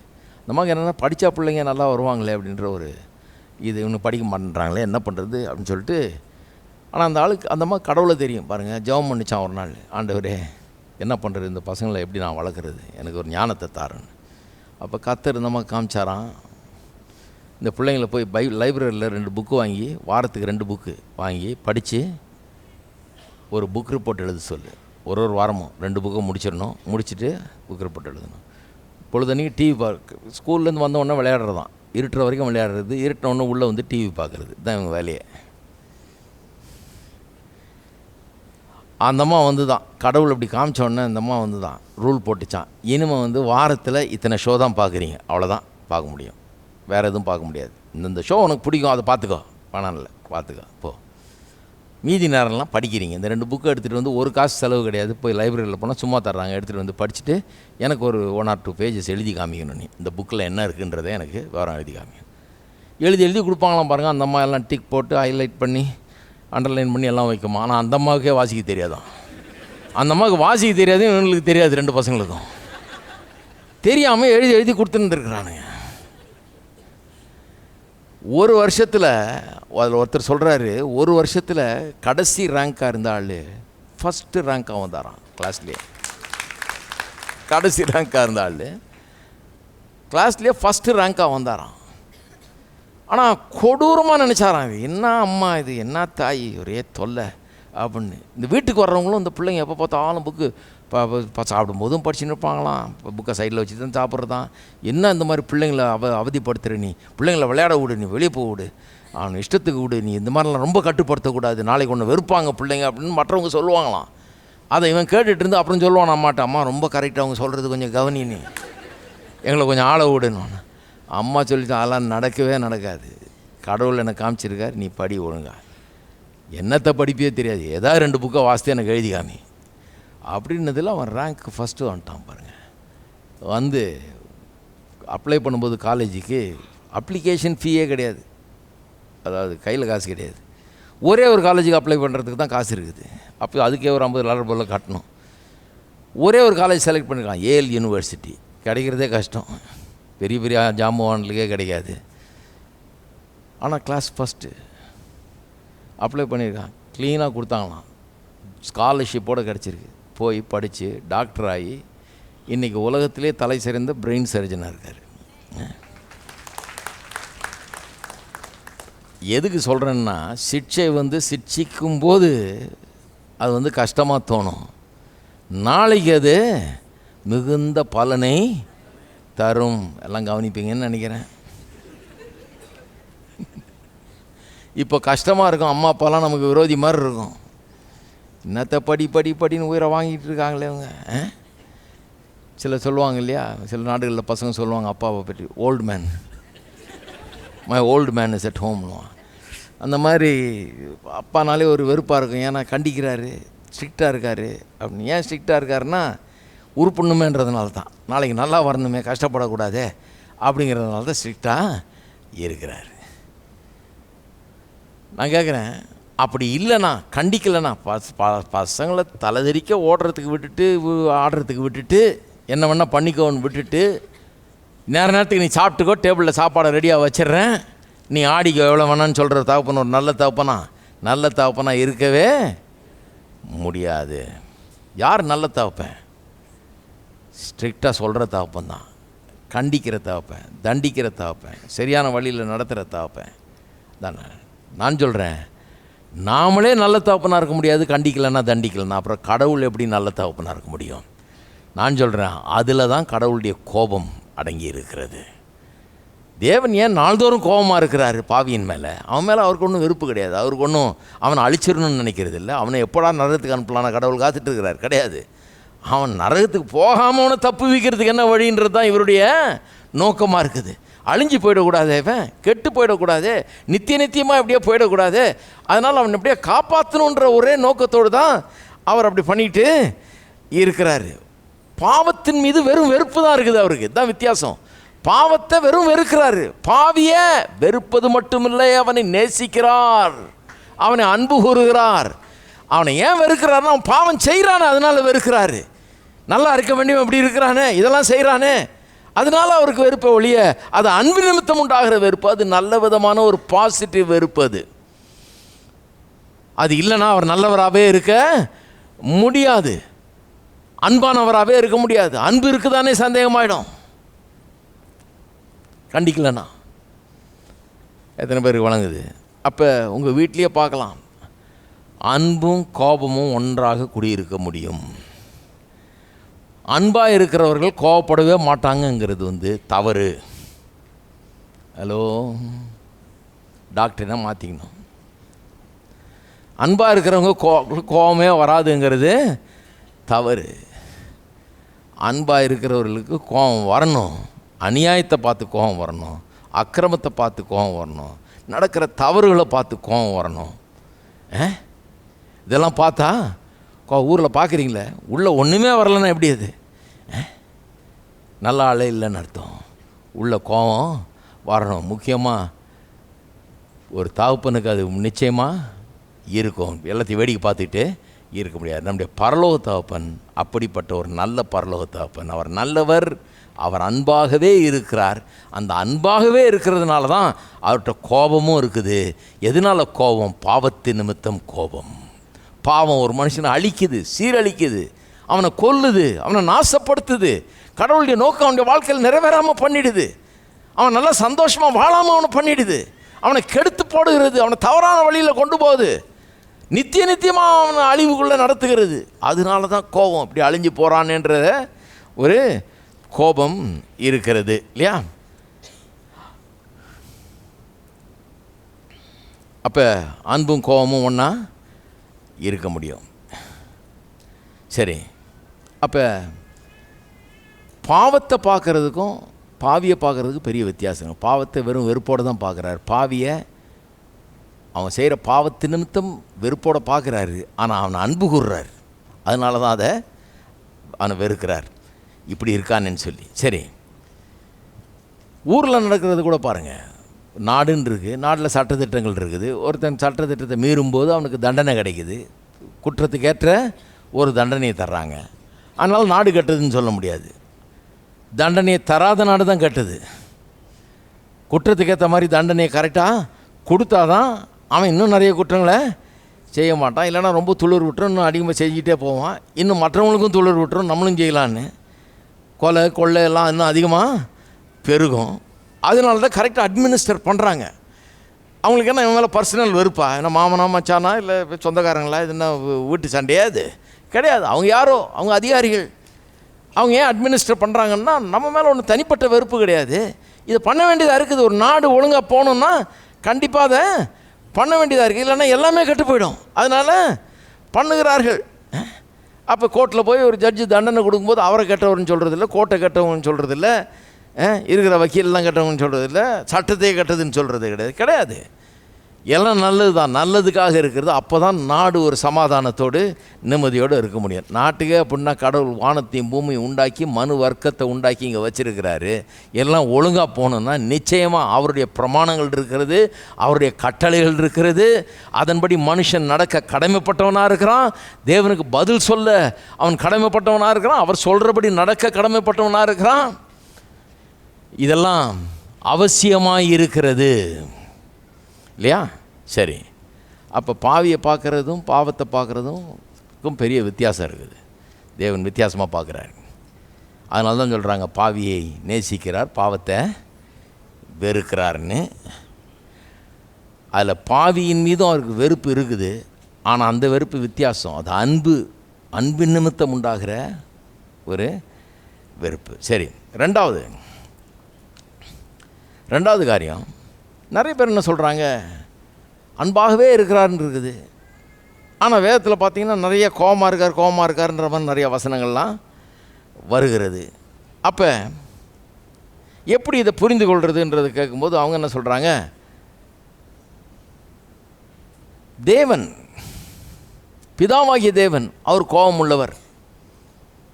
இயேசு குமாரன் அவர் வந்து அந்த கோபத்தெல்லாம் தணிக்கிறவர். அவர் நல்லவர், அவர் ரொம்ப சாஃப்டானவர். அவர் கோபம் ரொம்ப அதிகம், இவருக்கு வந்து அன்பு ரொம்ப அதிகம் அப்படிங்கிற மாதிரி சிலர் சொல்லிடுறாங்க. அப்போ பிதாவாகிய தேவனை கோபம் உள்ளவராகவும் குமாரனாகிய தேவனை இரக்கமுள்ளவராகவும் அன்புள்ளவராகவும் சித்தரிக்கிறார்கள். இதுதான் விஷயன்றாங்க. தப்பு. சில நேரத்தில் பைபிளை வாசிக்கும்போது மேலோட்டமாக வாசிக்கும்போது அப்படி தோணலாம்.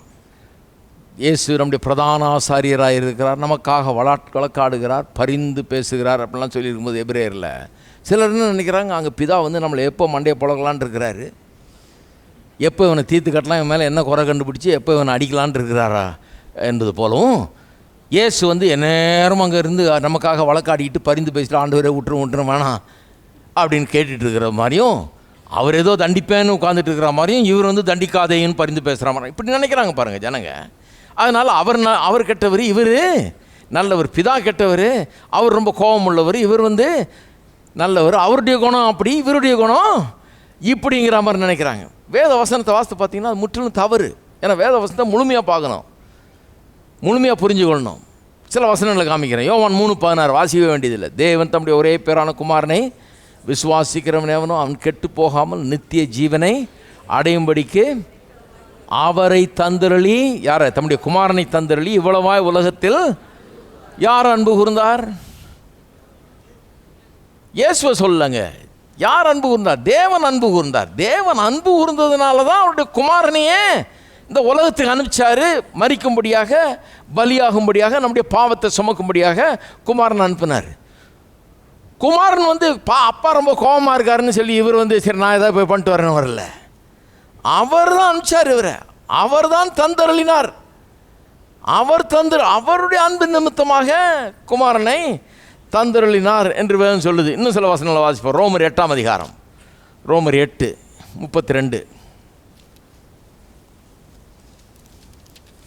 8:32. தம்முடைய சொந்த குமாரன் என்று பாராமல் நம்ம எல்லாருக்காகவும் அவரை ஒப்பு கொடுத்தவர், அவரோடு கூட மற்ற எல்லாவற்றையும் நமக்கு அருளாது இருப்பது எப்படி?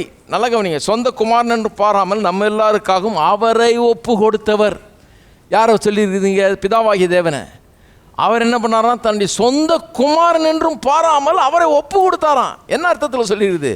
சிலுவையில் மரிக்கும்படியாக கொடுத்தார், மரிக்கட்டும்னு விட்டுட்டாரு. நம்ம எல்லாருக்காகவும் அவரை ஒப்பு கொடுத்தவர். அப்புறம் நம்மளை நேசிக்கலன்றீங்களா? பிதாவாகிய தேவன்ட்டு அன்பு இல்லைன்றீங்களா? அவர் கொடூரமானவர், அவர் கோபம் உள்ளவர்ன்றீங்களா? இயேசுதான் அன்புள்ளவர்ன்றீங்களா? இல்லையே. அவரை ஒப்பு கொடுத்ததே, மரிக்கிறதுக்கு ஒப்பு கொடுத்ததே இவர் தானே. அப்போஸ்தலர் நடபடிகள் 2ஆம் அதிகாரம், 2ஆம் அதிகாரம் 23ஆம் வசனம். அப்படி இருந்தும் தேவன் நிர்ணயித்த இயேசுவை பற்றி பிரசங்கிக்கிறார் பேதுரு பெந்தெகோஸ்தே நாளில் இல்லையா? என்ன நடந்தது, சிலுவையில் என்ன நடந்ததுன்னு. தேவன் நிர்ணயித்திருந்த ஆலோசனையின்படியேயும் அவருடைய முன்னறிவின்படியேயும், யாரு? தேவனுடைய ஆலோசனை, அவருடைய முன்னறிவின்படியேயும் ஒப்பு கொடுக்கப்பட்ட அந்த இயேசுவை, எதை பற்றி சொல்கிறார்? சிலுவையில் மரிக்கும்படியாக ஒப்பு கொடுக்கப்பட்ட அந்த இயேசு. எப்படி ஒப்பு கொடுக்கப்பட்டாராம்? தேவனுடைய ஆலோசனையின்படியும் அவருடைய முன்னறிவின்படியும் ஒப்பு கொடுக்கப்பட்ட அந்த இயேசுவை நீங்கள் பிடித்து அக்கிரமக்காரருடைய கைகளினாலே சிலுவையில் ஆணி அடித்து கொலை செய்தீர்கள். சிம்பிளாக சொல்கிறேன் பாருங்கள். ஆணி அடித்தது ரோம போர்ச்சேவர்கள், அக்கிரமக்காரர்களுடைய கைகளினாலே. ஆண்டவர் அறியாத புறஜாதியார்கள் கையில் ஆணி அடித்து சிலுவையில் இவரை வச்சு கைகாலில் ஆணியை அடித்தார்கள். நீங்கள் பிடித்து அக்கிரமக்காரர்கள் கையினாலே ஆணி அடித்து. பிடிச்சது யார்? பிடிச்சி கொடுத்தது யார்? யூதர்கள். அடித்தது யார்? ரோம போர்ச்சேவர்கள். ஆனால் இதையெல்லாம் திட்டமிட்டது யார்? தேவனுடைய ஆலோசனையின்படி முன்னறிவின்படி இதெல்லாம் நடந்தது. இதெல்லாம் திட்டமிட்டு நடப்பித்தது தேவன். வெறும் பிடிச்சி கொடுத்தது தான் இவங்க, ஆணி அடித்தது தான் அவங்கள ஒழிய கடவுள் தான் இதெல்லாம் திட்டமிட்டார். பிதாவாகி தேவன் இதையெல்லாம் திட்டமிட்டார்ன்றார். என்ன அற்புதமான காரியம் பாருங்கள். அதனால தான் 24ஆம் வசனம் சொல்லுது, ஆணி அடித்து கொலை செய்தீர்கள்னு சொல்லிட்டு 24 சொல்லுது, தேவன் அவருடைய மரண உபாதையின் கட்டை அவிழ்த்து அவரை எழுப்பினார். அவர் மரணத்தினால் கட்டப்பட கூடாததாக இருந்தது. அவர் ஒப்பு கொடுத்ததுனால தான் அவர் என்ன பண்ணார்? அவரை எழுப்பினார், உயிரோடு எழுப்பினார். இப்படி உயிரோடு எழுப்பி தான் அவரை தான் பிரதான ஆசாரியராக அங்கே உட்கார வச்சிருக்கிறாரு. எதுக்கு? நமக்காக பரிந்து பேசும்படியாக. குற்றஞ்சாட்டுகிற பிசாசு ஒருத்தர் இருக்கான் பாருங்கள். இரவும் பகலும் தேவனுடைய சன்னிதானத்தில் நம்மை குற்றஞ்சாட்டி நம் பேரில் பழியை சுமத்துகிற ஒருவன் இருக்கிறான். அவனுக்கு எதிராக நமக்காக பரிந்து பேசும்படி இவர் உட்கார்ந்துருக்கிறார் ஒழிய கடவுள் நமக்கு ஒன்றும் விரோதி கிடையாது. இருக்கீங்களா? பிதாவாகிய தேவன் ஒன்றும் நமக்கு விரோதி கிடையாது. பிசாசு விரோதியாக இருக்கிறான், அவன் குற்றம் சாட்டுகிறான். அவனுக்கு எதிராக வாதாடுறதுக்காக தான் இவரை அங்கே வைத்திருக்கிறார். சரி, ரோமர் 3ஆம் அதிகாரம்.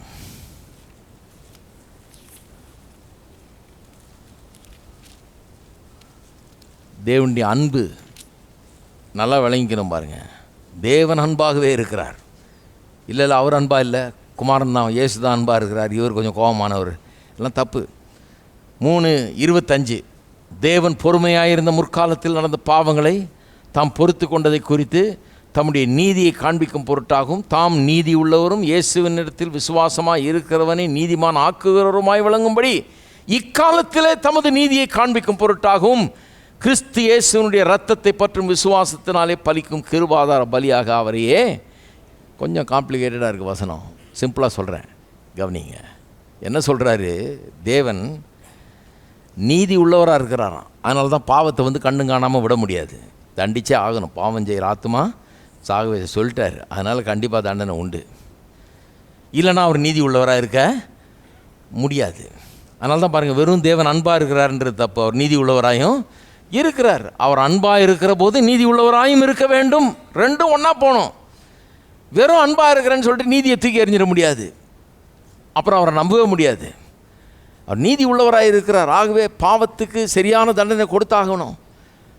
பாவத்தை எதிர்க்கிறவராக இருக்கிறார், நியாயம் செய்யணும். அப்போ கல்வாரி சிலுவை எப்படிப்பட்டதாக இருக்கிறது? அவர் நீதி உள்ளவராக இருக்கிறபடினாலே பாவத்தை அவர் மீது, இயேசுவின் மீது சுமத்தி தண்டனை அவர் மீது வைத்து அவரை நியாயம் தீர்த்தார். அதுதான் சிலுவை மரணம். தேவனுடைய தண்டனையை தன் மீது பெற்றுக்கொண்டவராக இயேசு அங்கே மரித்தார். ஏன்? தேவன் நீதி உள்ளவர், அதனால தான் மரிக்க வேண்டியது. அவர் நீதி இல்லாதவர்னா, வெறும் அன்பானவர்னா மரிக்க வேண்டியதில்லை. அவர் நீதி உள்ளவர், அதனால தான் மரித்தார். நீதி உள்ளவர் மட்டுமல்ல, நீதிமான் ஆக்குகிறவர். இதுதான் தேவனுடைய அன்பு பாருங்கள். அவர் நீதி உள்ளவர்னு சொல்லி அப்படியே விட்டுருக்கலாம், அதனால் தண்டிப்பார்னு கிடையாது.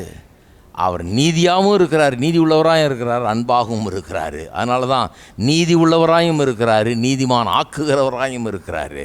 அவர் நீதி உள்ளவராக இருந்து பாவத்தை தண்டிக்கிறது மட்டுமல்ல, நீதிமான் ஆக்குகிறவராக இருந்து பாவியை எடுத்து அவனுடைய பாவங்களை மன்னித்து அவனை நீதிமான் ஆக்க வழி தேடுகிறவர். அவர் தான் தேவனுடைய அன்பு. இருக்கீங்களா? சரி, மூணாவது ரெண்டாவது என்ன பார்த்தோம்?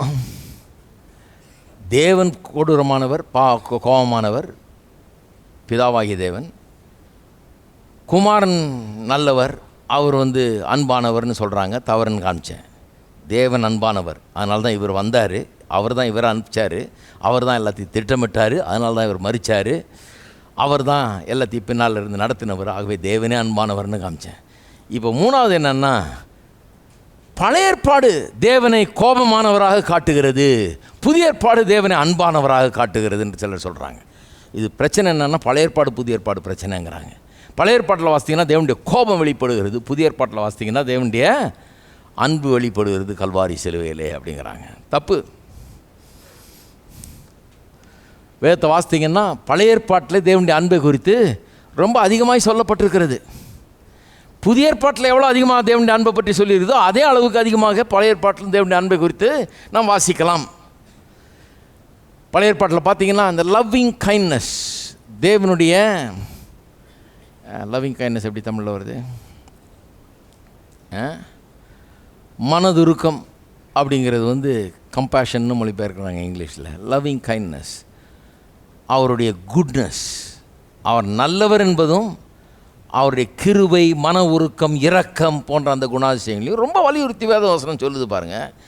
150 தடவைக்கு மேலே ஆதியாமத்திலேருந்து மல்கியா வரைக்கும் பழைய ஏற்பாட்டில் துவக்கத்திலேருந்து முடிவு வரைக்கும் மறுபடியும் 150 தடவைக்கு மேலே தேவன் எப்படி கிருபையும் இரக்கமும் நீடிய சாந்தமும் மன உருக்கமும் உள்ளவராக இருக்கிறாருன்னு மறுபடியும் சொல்லியிருக்குது. ஆனால் சிலர் சொல்கிறாங்க பழைய ஏற்பாடு தேவனை எப்படி சித்தரிக்குதுன்னா கோபம் உள்ளவராக சித்தரிக்கிறது அப்படின்றாங்க. தப்பு. ஒரு உதாரணம் பாருங்கள்.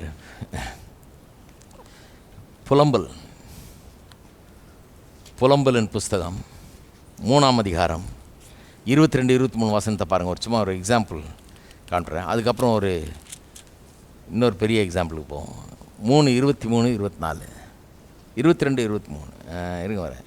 22-23 நான் நிர்மூலமாக இருக்கிறது கர்த்தருடைய கிருபை, அவருடைய இரக்கங்களுக்கு முடிவில்லை, அவைகள் காலைதோறும் புதியவைகள், உமது உண்மை பெரியதாக இருக்கிறது. அவருடைய இரக்கங்களுக்கு முடிவே இல்லை. இரக்கங்களுக்கு முடிவே இல்லை. அந்த அளவுக்கு வேதவசனம் பழைய ஏற்பாட்டில் சொல்லுது. ஆனால் இது ரொம்ப பெரிய ஒரு உதாரணம் ஒன்று சொல்லி இதை விளக்கலாம். அது என்னென்னா, நினிவே பட்டணம், அந்த யோனாவின் கதை எல்லா சண்டே ஸ்கூல் பிள்ளைகளுக்கும் தெரியும். உங்களுக்கு தெரியுமான்னு பார்க்கலாம். எல்லாரும் படிச்சிருப்பாங்க. இதில் முக்கியமாக எதை படிக்கிறாங்கன்னா, யோனா மீன் வயிற்றிலே இருந்தான். அதை பெரிய அபாரமாக அந்த கதையினுடைய பெரிய மைய பொருளே என்னென்னா, யோவான் மீன் வயிற்றில் இருந்தான். இதுதான் பெருசாக இருக்குது. உண்மையில் பார்க்க போனால் அது ஒரு பெரிய காரியமே கிடையாது. அந்த கதையில் யோவான் மீன் வயிற்றில் இருந்தது ஒரு பெரிய காரியமே கிடையாது. மேட்டரே வேறு, அந்த கதையினுடைய காரியமே வேறு. அது புரிஞ்சுக்கணும். நினிவே பட்டணத்தை அங்கே நடந்தது கண்டீர்கள் என்றால் தேவனுடைய அன்பை வேதம் எப்படி போதிச்சது பழைய ஏற்பாட்டில் என்று பார்க்கலாம். இது ஒரு உதாரணம் தான். இது வேதம் முழுக்க நிறைய இடத்துல வருது. அந்த நினிவே பட்டணம் என்பது இஸ்ரவேலருக்கு ஒரு பெரிய சவாலாக இருந்த ஒரு பட்டணம். அவர்கள் கொடூரமான ஒரு பட்டணம். அது அசிரியா என்கிற அந்த சாம்ராஜ்யத்தின் தலைநகரமாக அது விளங்கிற்று. அந்த காலத்தில் 8வது நூற்றாண்டில், பிசி 8வது நூற்றாண்டில் அந்த அசிரியா சாம்ராஜ்யத்தின் தலைநகரம். அது ரொம்ப முக்கியமான ஒரு பட்டணம். லட்சக்கணக்கான பேர் அங்கே வசித்தார்கள். அங்கே அது அந்த பாபிலோனியன் கிங்டம் ஆரம்பித்த போது நிம்ராத் மூலமாக ஆரம்பித்து அப்படியே வந்தது. அது அதனால் அக்கிரமம் பெருகுதுங்க. அங்கே எல்லா விதமான தவறுகளும் தேவனுக்கு விரோதமான சகல காரியங்களின் உறைவிடமாக அந்த பட்டணம் இருந்து வந்தது. அங்கே பார்த்தீங்கன்னு சொன்னால் அவருடைய அடையாளமே என்னென்னா அவருடைய ரூத்லெஸ்னஸ், அதாவது அவருடைய கொடூரம், வயலன்ஸ். ஆட்டி படைச்சிட்டு இருந்தாங்க அங்கே சுற்றி முற்றி இருக்கிறவங்கள, மற்ற தேசங்களை, மற்ற ஊர்களை ஆட்டி படைக்கிறவர்கள். ஒரு டைரனியை உண்டாக்குறவங்க. உள்ளே வெட்டுறது, குத்துறது, கொலை பண்ணுறது, இப்படிப்பட்ட காரியங்கள் உலகத்தில் மற்ற சுற்றி வாழ்ந்தவர்களை கொடூரமாய் கொன்று குவித்தார்கள்.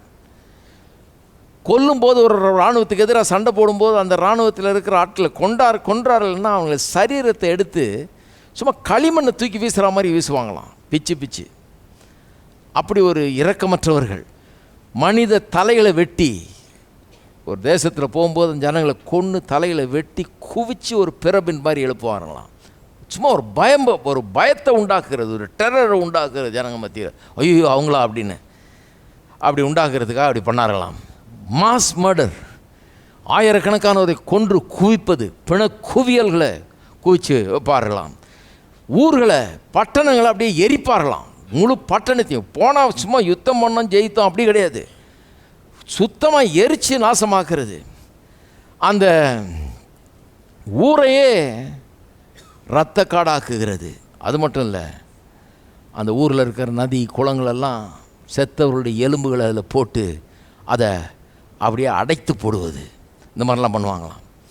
அது மட்டும் இல்லாமல் அந்த ராஜாக்களை எதிர்த்து சண்டை போடும்போது, மற்ற ராஜாக்களை எதிர்த்து சண்டை போடும்போது அவளுடைய கையை காலை வெட்டி, அந்த ராஜாவுடைய கையை காலை வெட்டி செவுத்தில் ஆணி அடித்து வைப்பாங்களாம்.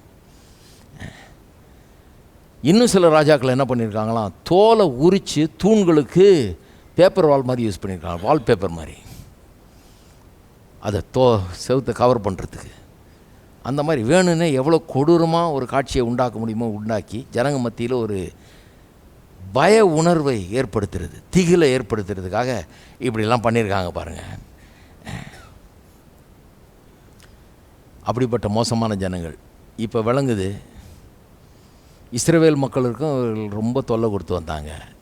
இப்போ உங்களுக்கு விளங்குன்னு நினைக்கிறேன். ஏன் யோனா இங்கே போன்னு சொன்னால் அங்கே போகாமல் வேறு ஊரை நோக்கி போனாங்க. இவனுக்கு இங்கே போய் பிரசங்கம் பண்ண சொல்கிறார் ஆண்டவர். 40 நாளில் நினிவே கவிழ்க்கப்படும் அப்படின்னு வார்ன் பண்ணுன்றார். அவர் சொல்கிறத பார்த்தாலே இவனுக்கு தெரியுது, அவனை வார்ன் பண்ணால் அவன் சரியாயிடுவான், நீ போய் சொல்லுன்ற மாதிரி. இவன் என்ன நினைக்கிறான், அவன் எதுக்கு சரியா அவனை நாசமாக போட்டான், அவன் பொல்லாதவனுங்க, அவனுங்க ஊரையே கொடூரமாக கொள்றவனுங்க, ஒரு ஊராக பூந்து நாசம் பண்ணுறவனுங்க, எரிக்கிறவனுங்க, கையை காலை வெட்டி தொங்க விடுறவனுங்க, தோலை உரித்து செவுத்துக்கு மூடுறதுக்கு யூஸ் பண்ணுறவனுங்க, இந்த மாதிரி ஒரு கொடூரமான ஒரு பரம்பரை இவனுங்க. இவனுங்க இருந்தால் என்ன செத்தா என்ன, இவனுக்கு என்ன நான் போய் சுவிசேஷம் சொல்கிறது. நல்ல இவாஞ்சலிஸ்ட் பாருங்கள் இவர். கத்த சொன்னார் போய் அவனுக்கு சொல்லுன்னா, இவன் என்ன பண்ணால் ஏறி நேரம் ஆப்போசிட் டைரெக்ஷனில் போக ஆரம்பிச்சிட்டான். வேறு கப்பலை பிடிச்சி டிக்கெட்டை வாங்கியாச்சாள். ஏறி உட்காந்தா கத்தர் என்ன பண்ணார்,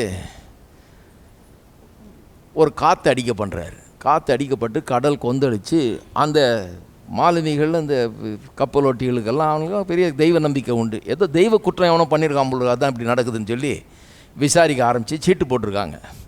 அவங்களுக்கு என்னென்னா சீட்டு போடுறது எதுக்குன்னா, சீட்டு போட்டால் குலுக்க எடுக்கிறாங்கல்ல, குலுக்க ஒன்று வந்து வெளியே விழுமா பாருங்கள். வெளியே விழும்போது கடவுளே அதை எடுத்த மாதிரி அவங்க நினைக்கிறாங்க, அந்த ஆளை செலக்ட் பண்ண மாதிரி. கரெக்டாக யார் பேர் வந்தது, இவர் தான் யோனா.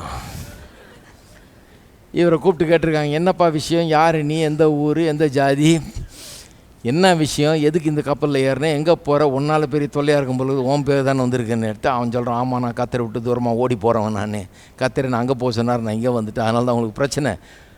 ஒன்று பண்ணுங்க, தெரியுது அவனுக்கு மாட்டிக்கிட்டோன்னு. இருந்தாலும் அங்கே போகிறதுக்கு இஷ்டம் இல்லை. நினிவேக்கு என்ன சொல்கிறேன், என்னை தூக்கி கடலில் போட்டுருங்க, நீங்கள் நல்லா போய் சேருவீங்க, என்னை தூக்கி கடலில் போட்டுருங்க. அப்போ கூட அவனுக்கு பாருங்கள் ரொம்ப நல்ல ஆளுங்க போல் இருக்குது. எப்படியாவது கரை சேர்ப்போன்னு திருப்பி வேகமாக தண்டு வலிச்சிருக்காங்க, ஒன்றும் முடியல. சரி ஒன்றும் முடியாமல் அவனை தூக்கி எறிஞ்சிருக்கானுங்க. தூக்கி எறிஞ்சால் கத்தர் பாருங்கள் ஒரு மீனை ஆயத்தம் பண்ணுறாருங்க இவனை பிடிச்சிக்கிறதுக்குன்னு. நல்ல பெரிய மீனாக ஒன்று வந்து இவனை அப்படியே விழுங்கிடுச்சு. நிறைய பேருக்கு சந்தேகம், ஷோரா பிரதர் ஒரு மீன் வயிற்றில் 3 நாள் இருந்தான்னு போட்டிருக்க. இருந்தால் மட்டும் இல்லைங்க, 2ஆம் அதிகாரத்தை வாசித்து பாருங்கள். ஒரு ஜபம் பண்ணுறான் பாருங்கள், நீங்களும் நானும் கூட பண்ணியிருக்க மாட்டோம் அப்படிப்பட்ட ஒரு ஜபம். மீன் வயிற்றுலேருந்து, ஒருவேளை மீன் வயிற்றுக்குள்ளே போனால் அப்படிலாம் வரும்போல் இருக்குது ஜபம். நல்லா கடல் காலத்தில் மீன் வயிற்றுலேருந்து ரொம்ப பிரமாதமான மனம் திரும்புதல் ஜபம் ஒன்று பண்ணுறான்.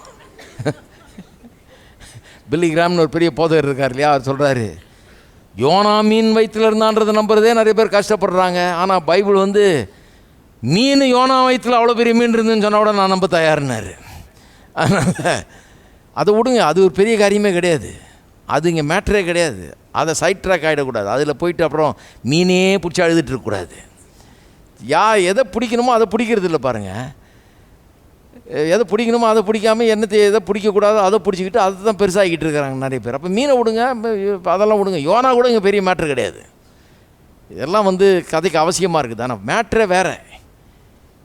அங்கே போய் ஜெபம் பண்ணுறான், சரின்னு கடைசியில் மீன் கொண்டாந்து கரையில் கக்கும்படியாக செய்கிறார் கத்தர். கரையில் கக்கிடுச்சு வந்து கக்குன பிறகு கத்தர் சொல்கிறார், திருப்பி நினிவே கிளம்புன்றார். இப்போ ஒழுங்காக வந்து சேர்றான் நினிவேக்கு.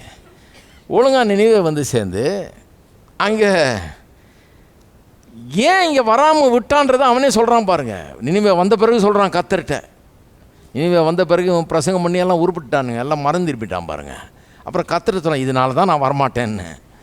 அவன் என்ன கெட்டானும் பாருங்கள், வந்தால் நான் பிரசங்கம் பண்ணால் அவன் திருந்திட்டான்னு என்ன பண்ணுறது அப்படின்ற ஒரு கெட்ட எண்ணத்தில் தான் வராமல் இருந்தான் பாருங்கள். சொல்கிறான் பாருங்கள் 4ஆம் அதிகாரத்தில் 2ஆம் வசனம் பாருங்கள். 1ஆம் வசனத்துலேருந்து, யோனாவுக்கு இது மிகவும் விசனமாக இருந்தது. எது மிகவும் விசனமாக இருந்தது? 3ஆம் அதிகாரத்தை வாசித்து பார்த்தீங்கன்னா, ஜனங்கள்லாம் ரெட்டுடுத்தி ராஜா மோர் கொண்டு உபவாசம் இருக்க ஆரம்பிச்சிட்டாங்க. ஒரு நாய் பூனை கூட சாப்பிடக்கூடாது, ஆடு மாடு கூட சாப்பிடக்கூடாது, எல்லாம் உபவாசம். நம்ம ஊரில் உபவாசம் கேள்விப்பட்டிருக்கீங்க நீங்கள், இதுதான் ரியல் ஆடு மாடு கூட சோறு தண்ணி கிடையாது. அவ்வளோ பெரிய ஒரு மனம் திரும்புதல் உண்டாயிடுச்சு. போய் பிரசங்கம் பண்ணுறான் பாருங்கள். கொஞ்சம் தான் பண்ணான், கொஞ்சம் பிரசங்கத்திலே அவ்வளோ பெரிய ரிசல்ட்டு. கடவுள் அவனுக்கு உள்ளத்தை ஆயத்தப்படுத்தி வச்சுருக்கார். மீன் ஆயத்தம் பண்ணவர் அது பண்ண மாட்டாரா? இவன் போய் பிரசங்கம் பண்ணோன்னா அவன் மனது வரைக்கும், ஆண்டவரே நாங்கள் பெரிய தப்பு பண்ணிட்டோம், இவ்வளோ கொடூரலாக இருந்திருக்கிறோம், நாங்கள் அழிஞ்சு போகக்கூடாது, காப்பாற்ற ஆண்டவரேன்னு மனம் திரும்பி எல்லாரும் கண்ணீர் விட்டு அழ ஆரம்பிச்சிட்டா. ராஜா மோர் கொண்டு ரட்டு உடுத்திக்கிட்டு சாம்பலில் உட்கார ஆரம்பிச்சிட்டா. உபவாசம் இருக்கிறானுங்க, ஆடு மாடு கூட சோறுது இல்லை. அந்த மாதிரி ஒரு மனம் திரும்புதல் தேசம் முழுக்க உண்டாகுது. யோனாவுக்கு இது மிகவும் விசனமாக இருந்தது. என்ன இவாஞ்சலிஸ்டோ இந்த ஆள் தெரியல எனக்கு. எவ்வளோ சந்தோஷப்பட்டு ஆண்டவர் பெரிய எழுப்புதல் அனுப்பிச்சிருக்கிறீர், எவ்வளோ பேர் ரட்சிக்கப்பட்டாங்க, ஒரு நல்ல சர்ச்சை ஆரம்பித்து நல்லா ஓஹோன்னு நடத்தலாம், அருமையாக ஆயிரக்கணக்கான பேர் வந்து இதில் வருவாங்க, நல்ல கத்தரை பற்றி போதிக்கலான்ற யோசிக்க வேணாமா. ரொம்ப விசனமாக இருந்தது. இவனெல்லாம் ரட்சிப்பா, இவனுக்கெல்லாம் இந்த பாவிகளுக்கு ரட்சிப்பா அப்படின்னு அவனுக்கு ரொம்ப விசனமாக இருந்தது. அவன் கடும் கோபம் கொண்டு 2ஆம் வசனம், கத்தரை நோக்கி விண்ணப்பம் பண்ணி, கத்தாவே, நான் என் தேசத்தில் இருக்கும்போதே நான் இதை சொல்லவில்லையா? ஏற்கனவே சொல்லியிருக்கான் கத்தட்ட, நான் போக மாட்டேன். ஏன் போக மாட்டேன்றான்? ஏன் சொன்னான் நான் கத்தட்ட? இது நிமித்தமே நான் முன்னமே தர்ஷீஷுக்கு ஓடி போனேன், நான் உம்மட்டே சொல்லியிருக்கேன் நான் அப்படின்றான். நீர் என்ன பிரச்சனை கத்தட்ட? நீர் இரக்கமும் மன உருக்கமும் நீடிய சாந்தமும் மிகுந்த கிருபை உள்ளவரும் தீங்குக்கு மனஸ்தாபப்படுவருமான தேவன் என்று அறிவேன். அதனால தான் நான் இங்கே வர விரும்பலை. ஏன்னா நான் வந்து பிரசங்கம் பண்ணி இவன் மனம் திரும்பிட்டான்னா நீர் அவன் மேலே மனஸ்தாபப்பட்டு விட்டுருவீர் நீர். ஏன்னா நீர் இரக்கம் உள்ளவர், மன உருக்கம் உள்ளவர், நீடிய சாந்தம் உள்ளவர். இதுதான் உங்களுடைய பிரச்சனையே தான் ஆண்டவரேன்றான். இன்றைக்கி இருக்கிற பிரசங்கெல்லாம் சொல்கிறாங்க பழைய ஏற்பாட்டில் தேவன் கொடூரமானவர்னு. இவனுக்கு கேளுங்க சொல்லுவான் இவன், அவர் பிரச்சனை எனக்கு தெரியும்ப்பா, அதனால தான் நான் போகவே இல்லை இன்னவேக்கு. அவர் பிரச்சனை என்னென்னா, இவ்வளோ கொடூர பாவிகள் கொன்று குவித்த அப்பேற்பட்ட கொடூர பாவிகள் நரகத்துக்கு போக வேண்டிய ஆளுங்க இவனுங்க.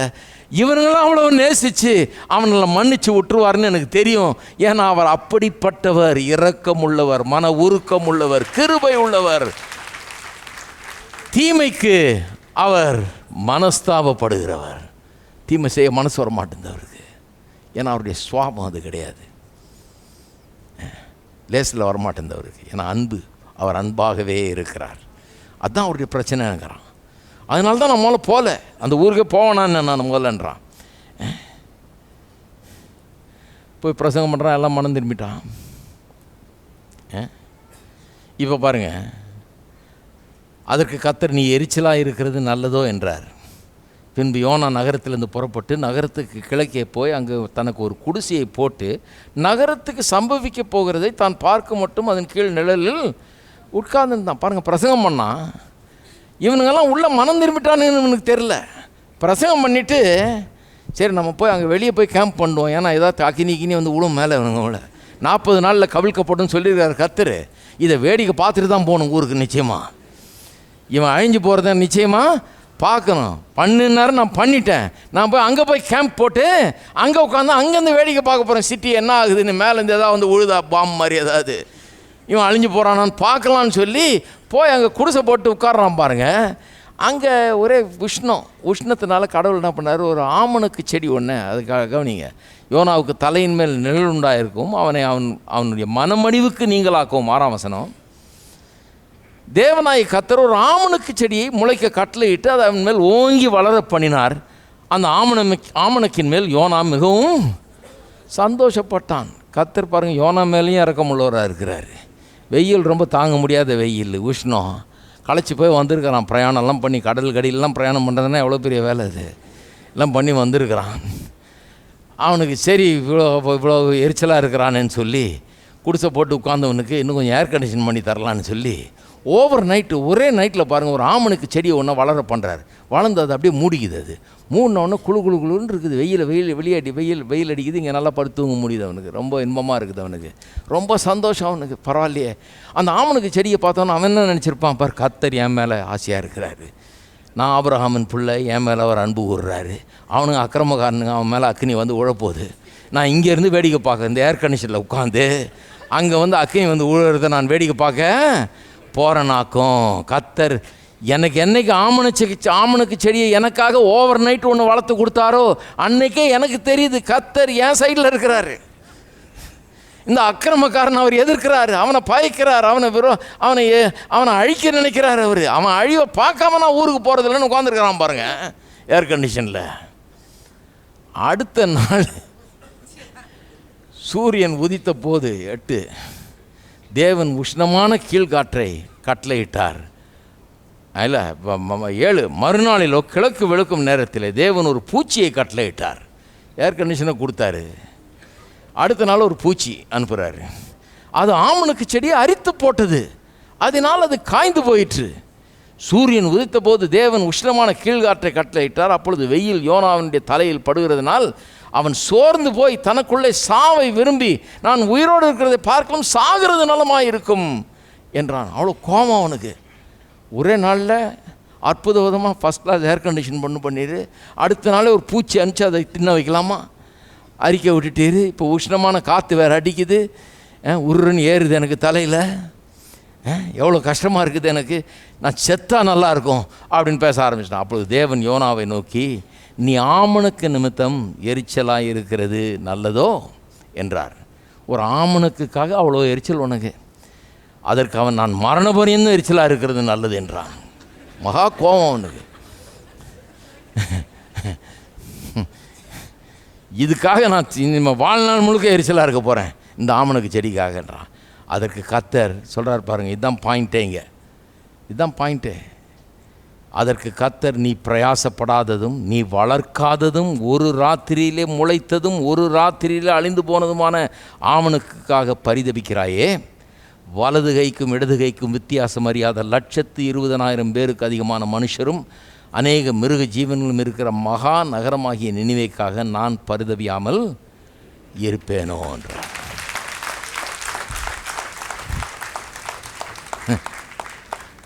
இதை வாசித்தோன்னு பாருங்க, பை முடிஞ்சிருச்சு, யோனா முடிஞ்சிருச்சு. எனக்கு என்னடா அது நமக்கு வாசிக்கும் போது எப்படி தெரியுது, ஐயோ மீதி கதை என்ன, அவன் என்ன ஆனா அதுக்கப்புறம் அவன் திருந்தனானா, 40 நாள் அங்கே உட்காந்துருந்தானா, இந்த ஜனங்கள்லாம் அதுக்கப்புறம் எப்படி இருந்தாங்க,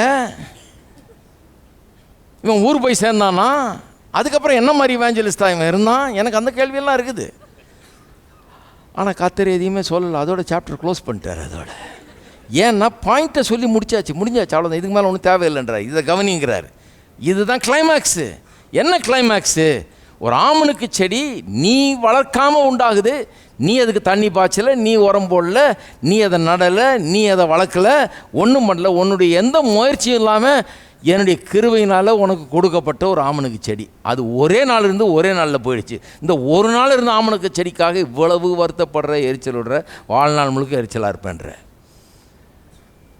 மனு வர்க்கத்தை நான் உண்டாக்குனேன், பூமியை அவர்களுக்காக நான் உண்டாக்குனேன், எல்லாத்தையும் அவர்களுக்கு கொடுத்தேன், அவன் நல்லா இருக்கணும்னு எவ்வளோ பாடுபட்டேன் நான், எவ்வளவு அவர்களை குறித்த ஒரு பெரிய கனவை நான் உள்ளே வச்சுருக்கிறேன், ஜனங்க எப்படி இருக்கணும்னு நான் நினைக்கிறேன், அவர்கள் மேலே எவ்வளோ அன்பு வச்சுருக்கிறேன் அப்படின்னு சொல்லி அந்த பட்டணத்தை பற்றி சொல்கிறாரு.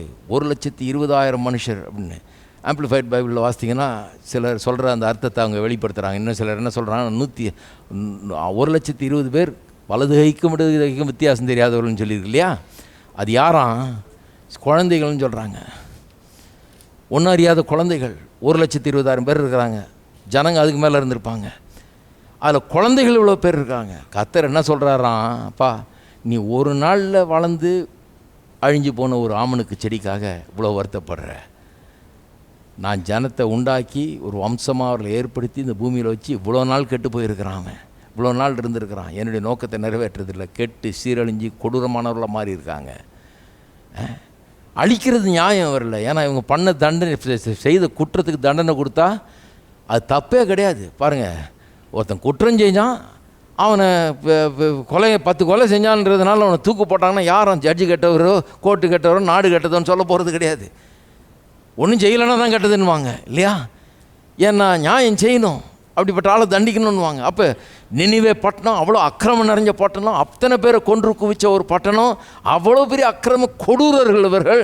இவர்களை கொன்றாலும் சரி, இவர்களை அத்தனை பேரையும் ஒன்றும் இல்லாமல் ஆக்கினாலும் சரி, எல்லாமே நியாயமாக தான் இருக்கும். யாருமே அது அநியாயம்னு சொல்லவே முடியாது. நிறைய பேர் சந்தோஷப்படுவாங்க இவன் அழிஞ்சான்னா. ஏன்னா அவ்வளோ அக்கிரம பேர் வழிங்க, இவங்க பக்கத்தில் இருக்க ஊரெல்லாம் சந்தோஷப்படுவான்.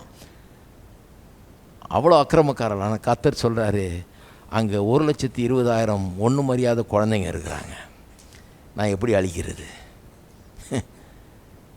கர்த்தர் இரக்கமும் மன உருக்கமும் கிருபையும் நீடிய சாந்தமும் தீமைக்கு மனஸ்தாபப்படுகிறவருமாய் இருக்கிறார். எப்படி கர்த்தர் யோசிக்கிறார் பாருங்க. சிலர் ரொம்ப சர்வசாதாரணமாக சொல்லிடுறாங்க. நல்ல லெசன் பாருங்கள். இந்த மாதிரி நிறைய இவாஞ்சலிஸ்ட் இருக்கிறாங்க. யோனா மாதிரி.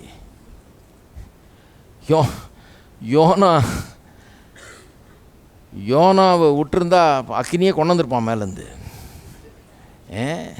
அப்படிப்பட்ட ஆள். சில நேரத்தில் ஊழியக்காரன் சரியில்லைன்னா கூட ஜனங்களை கர்த்தர் ஆசீர்வதிக்க. சில பிரசங்க கேட்டிருக்கேன் நான். கர்த்தர் உன்னை கையை ஒடிப்பார், காலை ஒடிப்பார், கொண்டு போடுவார், உன்னை பிடிச்சி கீழே தள்ளுவார், கழுத்தை முறிப்பார், எல்லாம் சொல்லுவாங்க, ஊதி போடுவார். எல்லாம் சொன்ன பிறகு ஒரு 4 பேர் ரட்சிக்கப்படுறான் அந்த கூட்டத்தில். நான் நினைக்கிறது உண்டு, கர்த்தர் எவ்வளோ நல்லவர். இந்த பிரசங்கத்தெல்லாம் கேட்காத பண்ணி அவன் காதை அடைச்சி, இவர் சொன்னதெல்லாம் அவனுக்கு மண்டையில் ஏறாதபடி பண்ணி, அதன் மத்தியில் அவர் அவன் உள்ளத்தில் பேசி, அவன் நான் ரட்சிக்கப்படுறான், ஆண்டவர் ஏற்றுக்கு, இந்த ஆண்டவர் எனக்கு வேணும். எந்த ஆண்டவர்? இவர் சொன்ன ஆண்டவர் இல்லை, இவர் வேறு ஆண்டவர் சொன்னார். அந்த ஆண்டவர் எனக்கு வேணும்னு சொல்லி அவன் முன்னுக்கு ஏற்றுக்கொள்கிறான். எனக்கே ஆச்சரியமாக இருக்கும். பேதுரு அப்படி தான் போனான் பாருங்கள். பேதுருவை புறஜாதியன் வீட்டுக்கு ஒருத்தர் வீட்டுக்கு அனுப்புகிறாரு. யார்? கொர்நேலிய வீட்டுக்கு. அது வரைக்கும் புறஜாதியார் மத்தியில் அவங்க பண்ணல பாருங்கள், யூதர்கள் மத்தியில் தான் பண்ணிட்டுருந்தாங்க. புறஜாதியன் வீட்டுக்கு போகிறது அவ்வளோ கஷ்டம். ஏன்னா பெரிய ப்ரெஜிடிஸு. ரட்சிப்புன்றது யூதர்களுக்கு தான். கடவுள் நம்ம கடவுள், அவன்லாம் அழிஞ்சு போகிறதுக்கு பிறந்தவன் அப்படிங்கிற ஒரு எண்ணம் அவங்களுக்கு பாருங்கள். ரொம்ப பயஸ் உள்ள.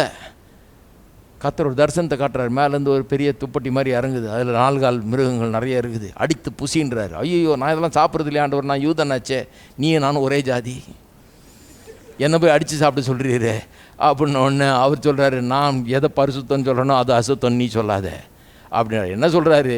புறஜாதியானா அசுத்தன்னு சொல்லாத, நான் அவனை அன்பு கூறுறேன், அவனை நேசிக்கிறேன், அவனை ரட்சிக்கணும்னு பார்க்குறேன், நான் நேசிக்கிறவனை நீ வெறுக்காத போன்றாரு. கரெக்டாக இப்போ பார்த்துக்கிட்டே இருக்கான். அந்த இடத்துல கீழே ஆள் தட்டுறாங்க கதவை. கீழே போய் பார்த்தா ஒருத்தர் அட்ரஸை கொடுத்தா, இன்னொருத்தருக்கு அட்ரஸை கொடுத்துருக்காரு கர்த்தர், இவன் இங்கே இருக்கிறான்னு. எப்படி பாருங்கள் கர்த்தர். யோனா, அதனால தான் யோனா கதையை நம்புகிறேன் நான். மீன் வாயை திறந்தது போல் இங்கே ஆளுக்கு அட்ரஸை கொடுத்து இங்கே அனுப்புகிறாரு. கூப்பிட்டு போகிறாங்க பாருங்கள். கொர்நேலி வீட்டுக்கு போன உடனே நான் நினைக்கிறேன், கொர்நேலி வீட்டுக்கு போனோடனே ஒரு மாதிரி இருந்திருக்கும் பேதுருக்கு. ஏன்னா நாம் யூதன், இவன் புறஜாதியான், இவனுக்கு என்ன சுவிசேஷம்? ஒரு பெரிய அவங்களுக்குள்ள ஒரு வேறுபாடு பாருங்கள். வேண்டாம் வெறுப்பாக தான் பிரசங்கம் பண்ணியிருப்பார். பிரசங்கம் பண்ணி முடிச்சுட்டு ஆமேன் போட்டு கடைன்னு கிளம்பலான்னு இருந்திருப்பார். ஏன்னா ஆல்ட்ரு கால் கொடுத்தா இவன் வேறு ரட்சிக்கப்பட்டான்னா, நல்லா ஆகிட்டான்னா வம்பாச்சே. அதனால் சீக்கிரம் முடிச்சுட்டு போகலான்னு சீக்கிரம் முடிக்கிறாரு. ஆவியை ஊற்றிட்டார் கர்த்தர் இவனை கேட்காமலே. இவன் ஆமேன் போடுறதுக்குள்ள அவர் போட்டு ஊற்றி தள்ளிட்டார். எல்லாம் ஆவியில் நிரம்பிட்டாங்க. அப்புறம் ஞானஸ்தானம் கொடுக்குறாங்க. அப்போ சொல்கிறாரு, ஏன் ஞானஸ்தானம் பக்கத்தில் இருக்கவங்களாம் கேட்டிருப்பான், எப்படி நீ புறஜாதியானு கொடுக்கலாம் ஞானஸ்தானம், இவன் யூதன் இல்லையேன்னு கேட்டது. அவன் சொல்கிறாரு, கர்த்தர் ஆவியை நான் ஊற்ற முடியாது, அவர் தான் ஊற்றணும், அவரே ஊற்றிட்டாரு, தண்ணியை தான் நான் ஊற்றணும். ஆவியே அவர் ஊற்றிட்ட பிறகு தண்ணியை ஊற்றுறதுக்கு நான் சீக்கிரம் ஊற்றி சீக்கிரம் கொடுப்போம், ஞானஸ்தானம் போயிட்டே இருப்போன்ற. அப்போ பாருங்கள் கர்த்தர் எவ்வளோ நல்லவர் பாருங்கள். சில நேரத்தில் ஊழியக்காரர்களுக்கே இது விளங்குறது இல்லை. கர்த்தரை கொடூரமானவர் ரெப்ரசன்ட் பண்ணுறாங்க. கர்த்தர் கொடூரமானவர் கிடையாது. அவர் கோபப்பட்டாலும் அந்த கோபம் அன்பு நிமித்தமாக வர்ற கோபம்தான். அவருடைய அன்பு அவரை கோபப்பட வைக்கிறது. ஏன்னா அவர் நல்ல காரியங்களை உங்களுக்காக வச்சுருக்கிறாரு, நல்ல எதிர்காலத்தை வச்சுருக்கிறார். நீங்கள் நல்லா இருக்கணுன்றதுக்காக தான் உங்களை உண்டாக்கி இருக்கிறாரு. அதுக்காக தான் அந்த உலகத்தை உண்டாக்கி இருக்கிறார். நாம் என்ன பண்ணுறோம்? நம்முடைய வாழ்க்கையும் கெடுத்துக்கிறோம், உலகத்தையும் கெடுக்கிறோம், அவர் உண்டாக்குன எல்லாத்தையும் கெடுக்கிறோம், நாசமாக்குறோம், அக்கிரமம் பண்ணுறோம். அதைத்தான் வெறுக்கிறார் அவர். அதனால் நம்ம மீது அவருக்கு ஒரு வெறுப்பு இருக்குது. ஏன் இப்படி பண்ணுறியே, என் நான் கொடுத்த இந்த இதெல்லாம் கெடுக்கிறியே அப்படின்ற வெறுப்பு இருக்குது. ஆனால் உள்ளத்தின் ஆழத்தில் அவருக்கு அன்பு இருக்குது. அந்த அன்பு நிமித்தமாக தான் அவருக்கு அந்த கோபமே வருகிறது. ஆகவே தேவன் அன்பாக இருக்கிறார்னு சொல்கிறதுக்கும், அவர் அனுதினமும் அல்லது நாள்தோறும் பாவியின் மேல் கோபமாக இருக்க சொல்கிறதுக்கும் தப்பே கிடையாது. எங்கெல்லாம் தேவன் கோபமாக இருக்கிறாருன்னு வாசிக்கிறீங்களோ அப்போல்லாம் இந்த பிரசங்கத்தை ஒரு தடவை கேட்டு பாருங்கள், க்ளீனாக விளங்கிடும். கோபமாக இருக்கிறாருன்னு. ஏன் கோபமாக இருக்கிறாரு? அன்பாக இருக்கிறதுனால தான் கோபமாக இருக்கிறாரு. கோபமாக இல்லைன்னா, நம்முடைய பாவத்தை பார்த்து அவர் கோபப்படலைன்னா அவர் அன்பாகவே இல்லைன்னு அர்த்தம். அன்பு தான் கோபத்தை உண்டாக்குகிறது. ஏன்னா அந்த அன்பு நீங்கள் திருந்த வேண்டும் என்று எதிர்பார்க்கிறது. அதன் நிமித்தமாக உண்டாகிற கோபம். எழுந்து நிற்போம். ஸ்தோத்திரம். கையில் உயர்த்தி கர்த்தரை ஸ்தோத்திரிப்போம். எங்கள் அன்பின் பிதாவே, கர்த்தரா இயேசுவின் நாமத்தில் மண்டையில் வருகிறோம், துதிக்கிறோம், ஸ்தோத்திரிக்கிறோம். இந்த காலை வேளையிலே இந்த அற்புதமான சத்தியத்துக்காக உமக்கு ஸ்தோத்திரம் கர்த்தா. உங்களுடைய அன்பு பெரியது, நாங்கள் நினைக்கிறது போல அல்ல கர்த்தாவே. நீர் மெய்யான அன்பை உடையவராக இருக்கிறீர், எங்களை ஆழமாய் நேசிக்கிறீர். இன்றைக்கு கெட்டு போயிருக்கிறவர்கள், சீர்கேட்டில் வாழ்ந்து கொண்டிருக்கிறவர்கள், பாவத்தில் வாழ்ந்து கொண்டிருக்கிறவர்கள் கூட நீர் கருணையோடு பார்க்கிறீர், அன்போடு நோக்கி பார்க்கிறீர், இரக்கமுள்ளவராக இருக்கிறீர், மன உருக்கமுள்ளவராக இருக்கிறீர். இப்படி கிருபை பெரியது ஆண்டவரே. இப்படி கிருபையினால் தான் இன்றைக்கு பாவிகள் கூட, அக்கிரமக்காரர்கள் கூட இன்றைக்கு வாழ முடிகிறது, சுவாசிக்க முடிகிறது, சாப்பிட முடிகிறது, நடக்க முடிகிறது, காரியங்களை செய்ய முடிகிறது. உடைய கிருபை பெரியதாக இருக்கிறது கர்த்தாவே. ரட்சிப்பது உடைய நோக்கமாக இருக்கிறது. இந்த சுவிசேஷத்தை, இந்த நற்செய்தியை, இந்த நல்ல தேவனை குறித்து இந்த உலகத்துக்கு எடுத்து சொல்ல எங்களுக்கு உதவுவீராக. ஒவ்வொரு உள்ளத்தையும் இந்த தேவனை குறித்த உண்மையான அறிவினால் நிரப்புவீராக. இந்த தேவனுடைய அன்பை ஒவ்வொரு உள்ளமும் பாராட்டட்டும், அதை கொண்டாடட்டும். உம்முடைய அன்பை பெற்றவர்கள் நாங்கள். உம்மை துதிக்கிறோம், உம்மை ஸ்தோத்திரிக்கிறோம். உமக்கு எல்லா கனமும் துதிய ஸ்தோத்திரத்தை எடுக்கிறோம். இயேசுவின் நாமத்தில் ஜெபிக்கிறோம். ஆமென். நம்முடைய கர்த்தராகிய இயேசு கிறிஸ்துவின் கிருபையும் பிதாவாகி தேவனுடைய அன்பும் பரிசுத்த ஆவியானவருடைய ஐக்கியம் நம் அனைவரோடும் இன்றைக்கும் என்றைக்கும் இருப்பதாக. ஆமென்.